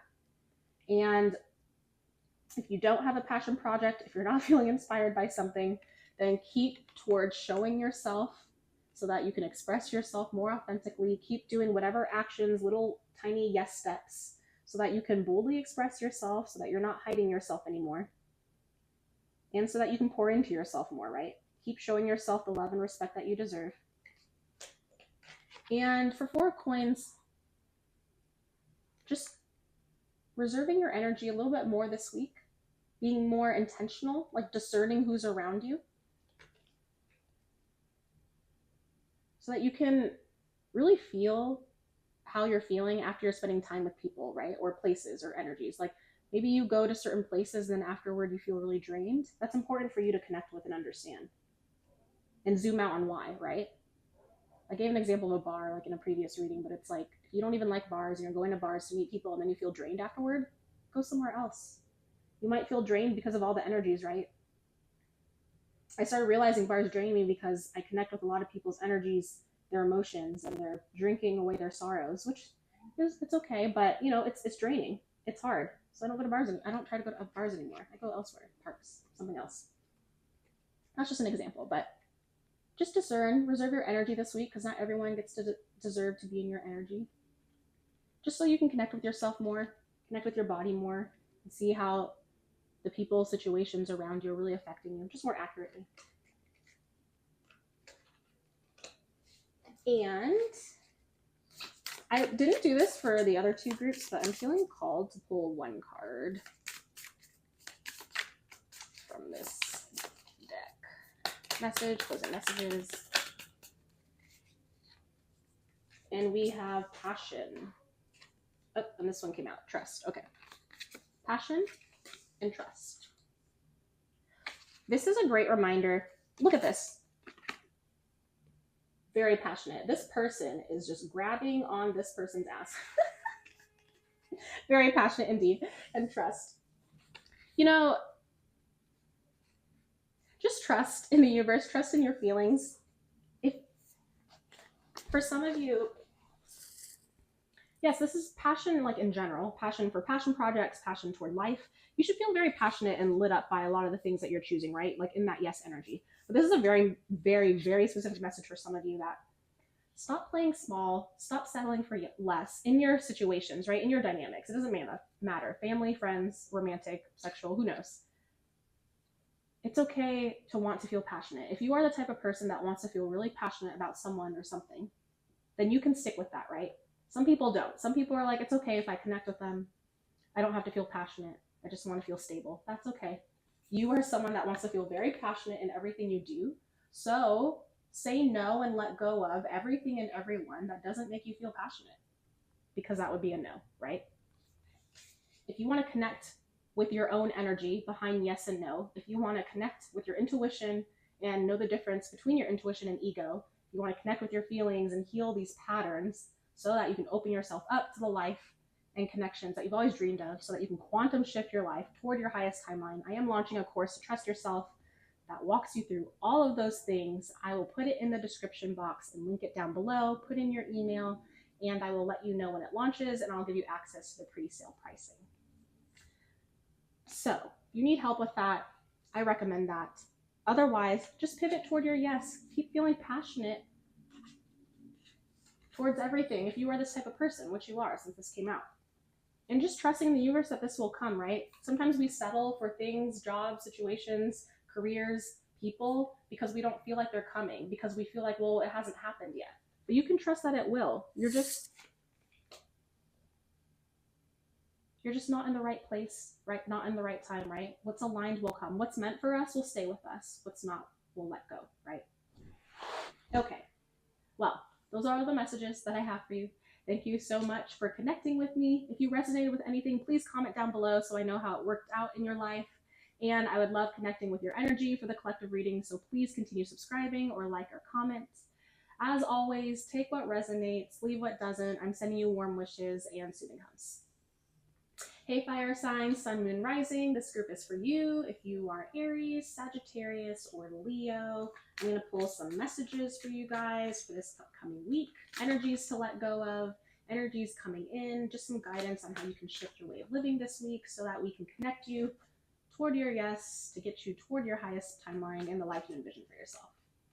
So let's look at the theme for this week. I'll be pulling oracle cards and tarot cards. Fire signs, sun, moon, rising.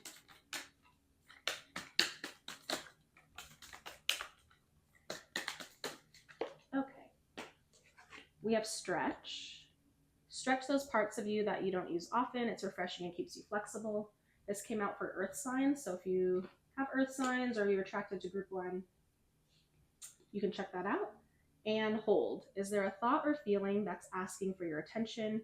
Can you hold it gently and ask it what it needs? Yes.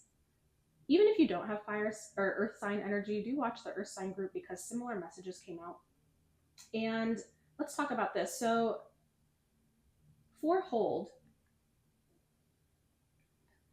it's this message of, for some of you, there may be feelings that you are not giving as much attention as yourself wants you to, right? I don't like saying should, but as yourself wants you to, right? It can get overwhelming. We can get really busy, grinding day by day. But if something's persisting for you, if you're like, why does this keep happening? Why does this keep showing up in my head? This feels uncomfortable. Why do I keep feeling like this? If it feels like it's getting worse, then it means that there is something that it wants to say to you, right? There's a message there for you. So it's important to just hold it, to just cuddle it, just to acknowledge it. Just connect with your feelings. Oh, I do have a blog post that I wrote at the very, very bottom. I show how to connect with your feelings using music, so I will link it down below. But just hold space for yourself. Like literally, you can just take a few deep breaths, connect with your body, and if it's feeling tight anywhere, like right here, it's feeling kind of tight, you can just say like, okay, it feels tight in my chest, feels a little crunched. I acknowledge you. Thank you for showing up and telling me that something's wrong. And then just like watch it slowly, let it go, watch it move out your body. You can close your eyes, you can envision it, just give it space to breathe, right? And you can even ask it like, what do you need? What do you want? What do you want to tell me, right? It's already going away. So that is one way to do that, which I recommend. Also, just preventative, which is what I do, is I stretch every day for 25 minutes in the morning. But stretching really, really helps, like yoga. Stretching and yoga, just moving your body, it really helps release stagnant energy, trapped emotions, and trapped traumas you don't even know that you're holding in. So literally just before your stretch, before your physical activity, it takes literally less than 10 seconds. You just say, I connect with my body. I release all trapped emotions, repressed pain, emotion, trauma. And that's it. And then as you stretch, it just releases out. So that is a message for the theme of this week: moving your body, stretching, releasing stagnant energy, and acknowledging and paying attention to your feelings. Because your feelings matter. It's important for you to connect with yourself, intentionally give yourself space every day just to see how you're feeling, right? That way it doesn't have to keep persisting, it doesn't have to keep growing. And it's you like paying attention to yourself, right? Like you're not dismissing your feelings. You are giving yourself that space and saying like, hey, how are you feeling today? How are you doing? Just like you probably do in your other relationships, right? You probably ask your friends, family, partners, how are you doing? How are you feeling? Can I support you, right? You have to do that for yourself too. All right, very straightforward. Let's look at the cosmic creature you can connect with this week to help you shift the way you live and move throughout life to get you toward your yes, toward the life you envision for yourself.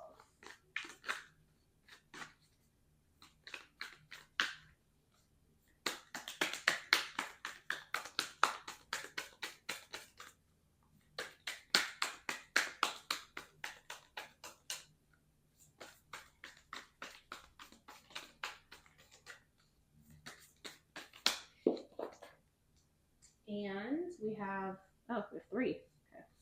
We have bat. We have flamingo. And we have giraffe.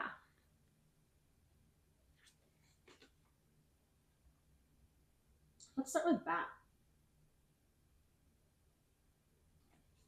This is just a nice reminder to use all your senses when you're making decisions, right? You know, bats aren't seeing, right? They're using their other senses. They're hearing. Maybe some of you are clairaudient, maybe some of you hear messages, whether that's through music, through sound, through voices, you know, guides in your head or out loud. If you're not diagnosed with anything, you know, always talk to your primary care provider if something's going on that's different. But assuming that all of that is checked out, you know, you can trust those messages. You can trust your senses. You can trust your body. You can trust your intuition. You can trust your sight, your hearing, your smell, your taste. If it's pushing you towards something, if it's nudging you toward a place, a person, a situation, you can trust that and go towards it, right? So this week, it's more about just trusting those nudges and trusting your intuition and seeing what happens, right?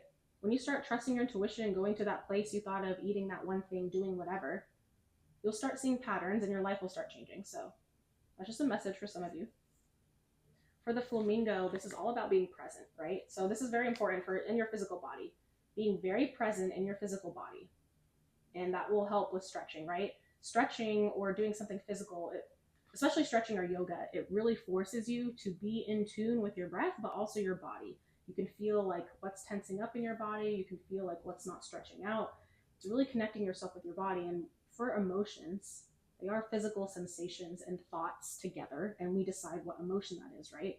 So this will help you if you're having trouble connecting with your emotions. It's if you're feeling sad, for example, and there's more vocabulary, right? Sad is just an umbrella term, but if you're feeling sad, you can connect like, well, do I feel tight in my throat?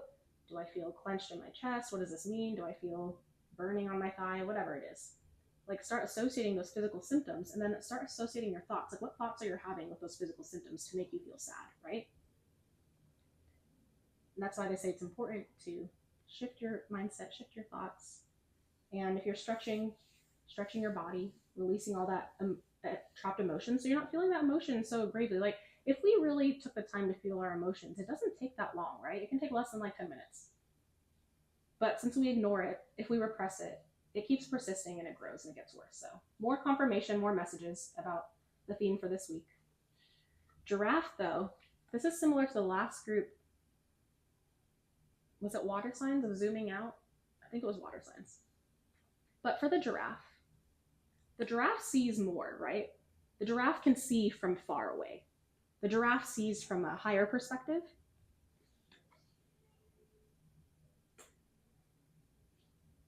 And it's this, again, like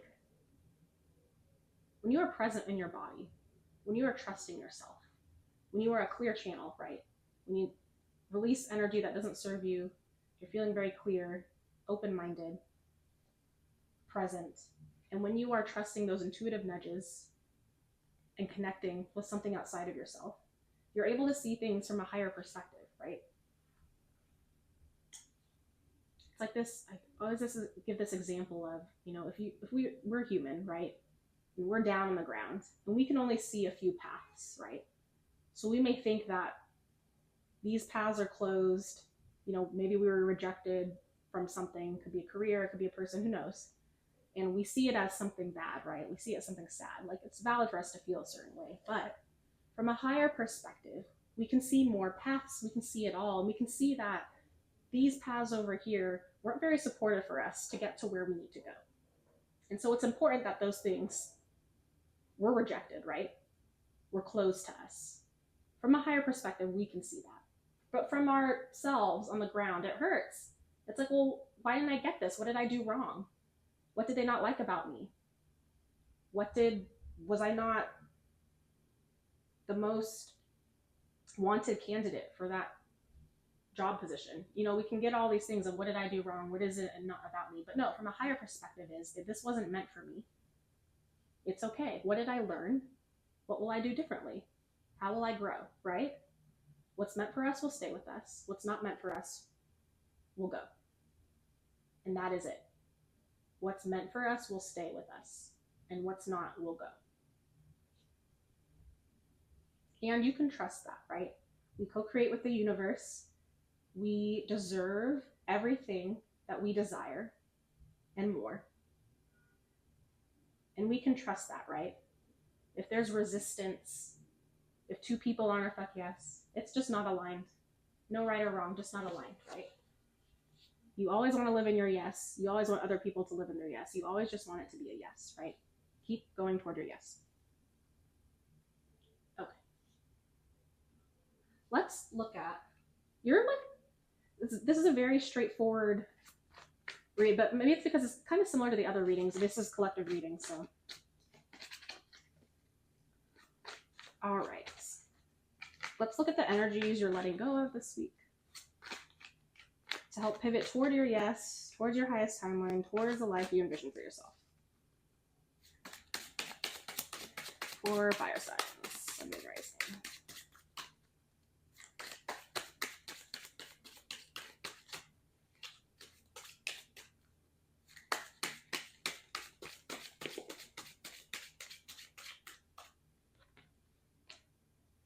Oh, interesting.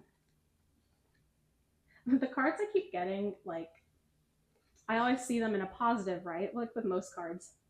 But for you to let go of this energy, it makes me, more messages come about how to view the cards. So we have 10 of Cups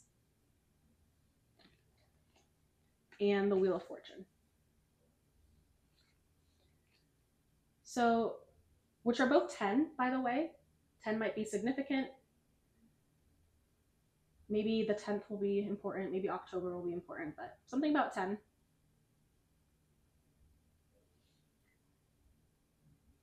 Let's talk about the 10 of Cups. You're letting go of the 10 of Cups energy. There may be a vision. I won't say vision. There may be an idea that you had, or maybe a past goal that you had, of what it means to be fulfilled and happy, what this looks like to you, right? In this picture, there's a feminine and masculine figure. They have a little child, and there's family there celebrating them. And so, for example, some of you might have had an idea that you wanted a very traditional way of happiness, which is, there's nothing wrong with that, right? A lot of people, when they define family, I say family because family can be anything, it can be two people, but when they define family, they define it as a partner, kids, and a home, right? And maybe some family members to help out, grandparents, whatever. And it's just this idea that you're letting go of this image of what it means to be fulfilled. Whatever image that you had before, or maybe it's just an image that you were always taught, right?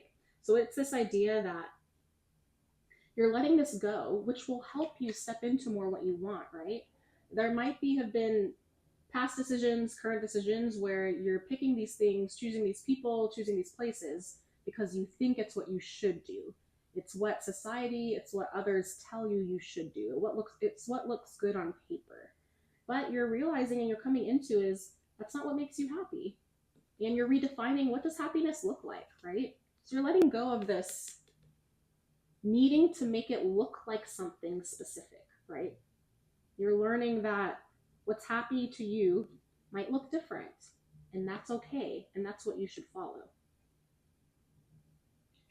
Also, you're letting go of this idea. When this came out, I was thinking of fate immediately. Letting go of this idea of fate. But let me explain what that means. So there's different definitions and different ideas that people have on what destiny means, of what fate means, like it was fated, right? And there's nothing inherently wrong or right about some of these definitions, right? A lot of it is based on experience. When we meet people, it could feel like fate sometimes. Like, oh my gosh, this encounter, there was something about it that was, it was the way that everything happened in the perfect moment and the way that we connected where it felt like fate, right? That feeling is very valid. What this is saying you're letting go of this idea of fate where everything is out of your hands. You're letting go of this idea that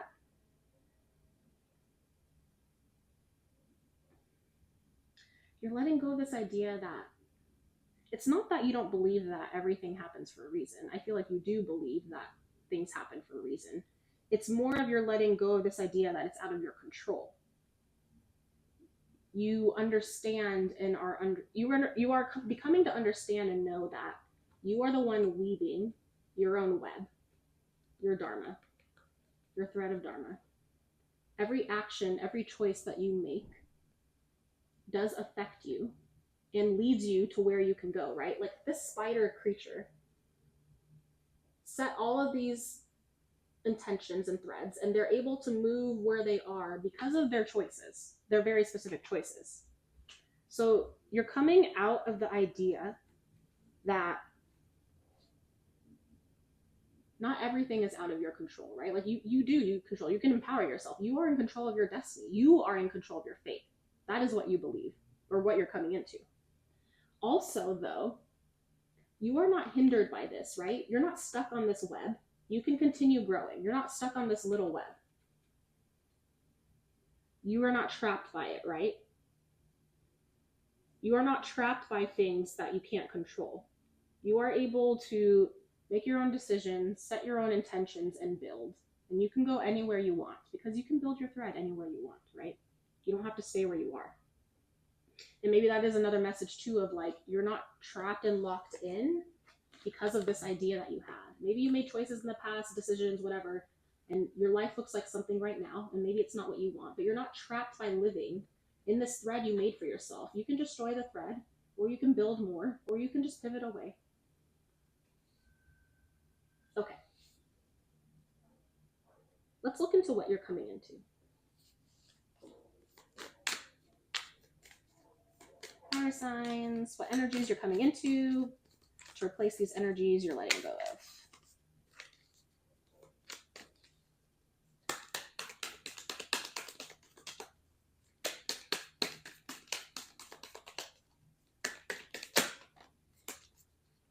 And we have, I can change my thoughts, and I am beautiful. This is this idea again of, oh, I guess this wasn't this group. This is a different group. Two other groups. These are collective readings, so, you know, similar energies along, no matter your sign, you know, this is a collective, like, we'll be going through similar things, you know. The messages come out a little bit differently for each group, but a lot of the themes are similar or the same. So watch the other groups if you feel called. The first two groups, no, the second two groups. Well, I don't remember. But there is this idea of unicorn energy, zebra energy being very unique, very different, and embracing that, right? And this, I am beautiful. This person has purple hair. They're curvy. They're wearing whatever they want. And they're feeling very beautiful because they are very beautiful, right? Maybe they look very different than others. Maybe other people have normal hairstyles. Maybe people are bigger or smaller than them. Maybe people don't like to wear sexy things. But it doesn't matter because they're beautiful, they're unique. And what makes you unique is what makes you beautiful, right? And you're coming into realizing that, like, maybe you're changing your physical appearance, right? Maybe you're coming out of looking like someone that you thought you should look like, right? Whatever that may mean. It could be hair color, it could be clothes, it could be piercings, tattoos, it could be anything. It could just be a hairstyle change. It doesn't inherently matter, but the point is that you're becoming more yourself, right? You're expressing yourself more authentically. What makes you unique is beautiful, and you're coming into that. And I can change my thoughts. This is very important. It goes back to this idea of empowering yourself and believing that you can change your destiny, right? When we read cards, when we read energy, it's not set in stone. We're reading the current energy. Your actions could change something, right? And then the energy is going to change. The path's going to change. You always have different paths. You always have different choices. And when you make a decision, it will change the different paths that you can go on, right? If you have an option between 3 paths and you choose this one, you can go on this path and you have other paths available, right? Maybe this one would have still connected to you to these paths. Maybe not. But you can keep pivoting and going. You're not stuck and locked in. And you're changing your beliefs around that, right? You're believing that just because you are where you are doesn't mean that's where you have to stay. You can go anywhere you want. You can be whoever you want. You can do anything you want. You're empowering yourself and realizing that what's important to you, what makes you happy, is a priority for your life, right? It's like if you've been listening to other people around you all the time telling you that, well, they'd be happier if you did this, or they'd be more proud if you did this, or, they're relying on you to do this. And you're realizing that, like, yes, it's important that they're happy, but it's important that you're happy, right? You're the one that has to live your life.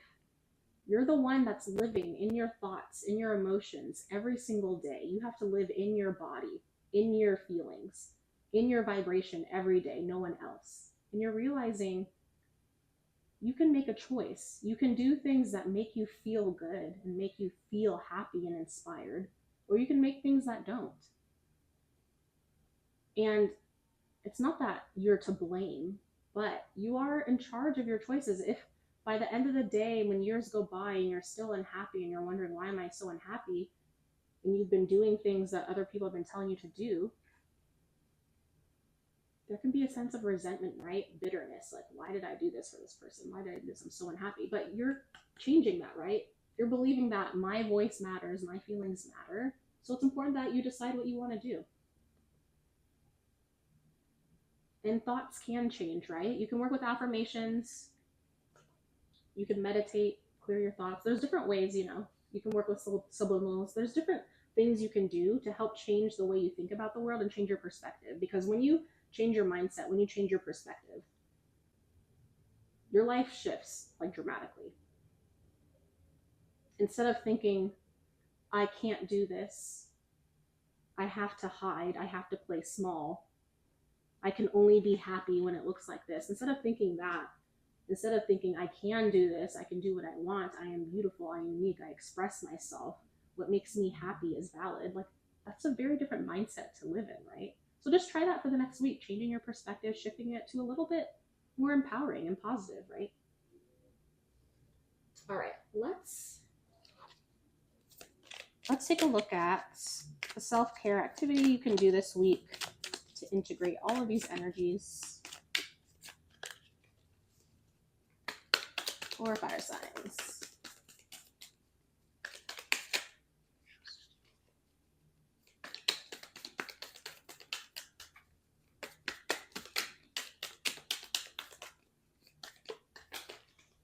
All right, you got 2. You got visualize and flowers. Oh, they're like a painting. So pretty. Let's talk about visualize. This goes along with thinking about what does make you happy. When you visualize the life that you envision for yourself, if you close your eyes and say, like, what life would I like right now? Like, where do I want to live? What do I want to be doing? How do I want to be? Like, what's my dream job? Whatever. When you ask yourself that, close your eyes, visualize, or don't close your eyes and write it down or draw. What is it that you see? Use all your senses. What do you see? What do you hear? What do you smell? What do you taste? What do you touch? What do you feel inside? And visualize that. And I recommend for this next week, like, literally do it every day. And then embody that person. If you see yourself doing something specific, feeling a certain way, how they act in certain situations, then embody that person and do that and see how your life starts changing and shifting. That's how you quantum leap. That's how you quantum shift. And if you want a quantum shift, if you want help, I am dropping a course below on how to trust yourself. You get very clear on the energy behind yes and no, because in order to quantum shift, you have to keep living in your energy of yes consistently in all areas of your life. You have to know the difference between your intuition and your ego and trust your intuition. You have to connect with yourself. You have to heal some patterns, heal some shit. I will guide you through all of that. I'll link it down below. Put in your email. I'll let you know when it launches. I'll give you access to the pre-sale price. This will open yourself up to the life you've always envisioned for yourself and for the soulmate connections that you want. But that is a good, not trick. It's not like a trick. Like, it's a tool. Visualize. Very important. And embody. Flowers. Flowers helps with that. You know, flowers are just, I don't know if you ever played Sims, but you know, in Sims, you have to like decorate the house and have nice things because there was this, what is that thing? It's like the environment meter, you know, it could go up or down. And if you have like a lot of trash everywhere, if you have a lot of garbage, if you have like flies, if you just have like unpainted walls, like the environment meter goes down or whatever that thing was. I'm not remembering, but it's just this idea again. Flowers are not only visually pleasing aesthetically, like they just look very beautiful, which is helpful, right? When you see pretty things around you, I just use pretty, but when you see pretty things around you, it does elevate you, right? It makes you feel inspired. It lights you up. Whatever pretty means to you, right? That could be anything. It could be like fresh flowers. It could be roses. It could be daisies, sunflowers. It could be dried flowers. They have really cool, like, interesting bouquets of dried flowers, or like they look kind of creepy and dark. Like those are cool too. I like that aesthetic too. But not only are they visually pleasing, but they have like a smell, right? It's aroma, it's smell, it's your sense of smell. That changes the environment, right? And it's nature, right? It's fresh. These are fresh flowers, not fake. If you have fake flowers, you know, that's okay. But getting something fresh, connecting back with earth, right? So you have two things for you. And let's just get some closing messages from your guides, from your spirit team about the upcoming week.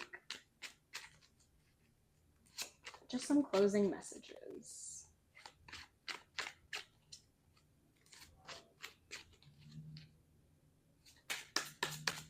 Fire signs, rising.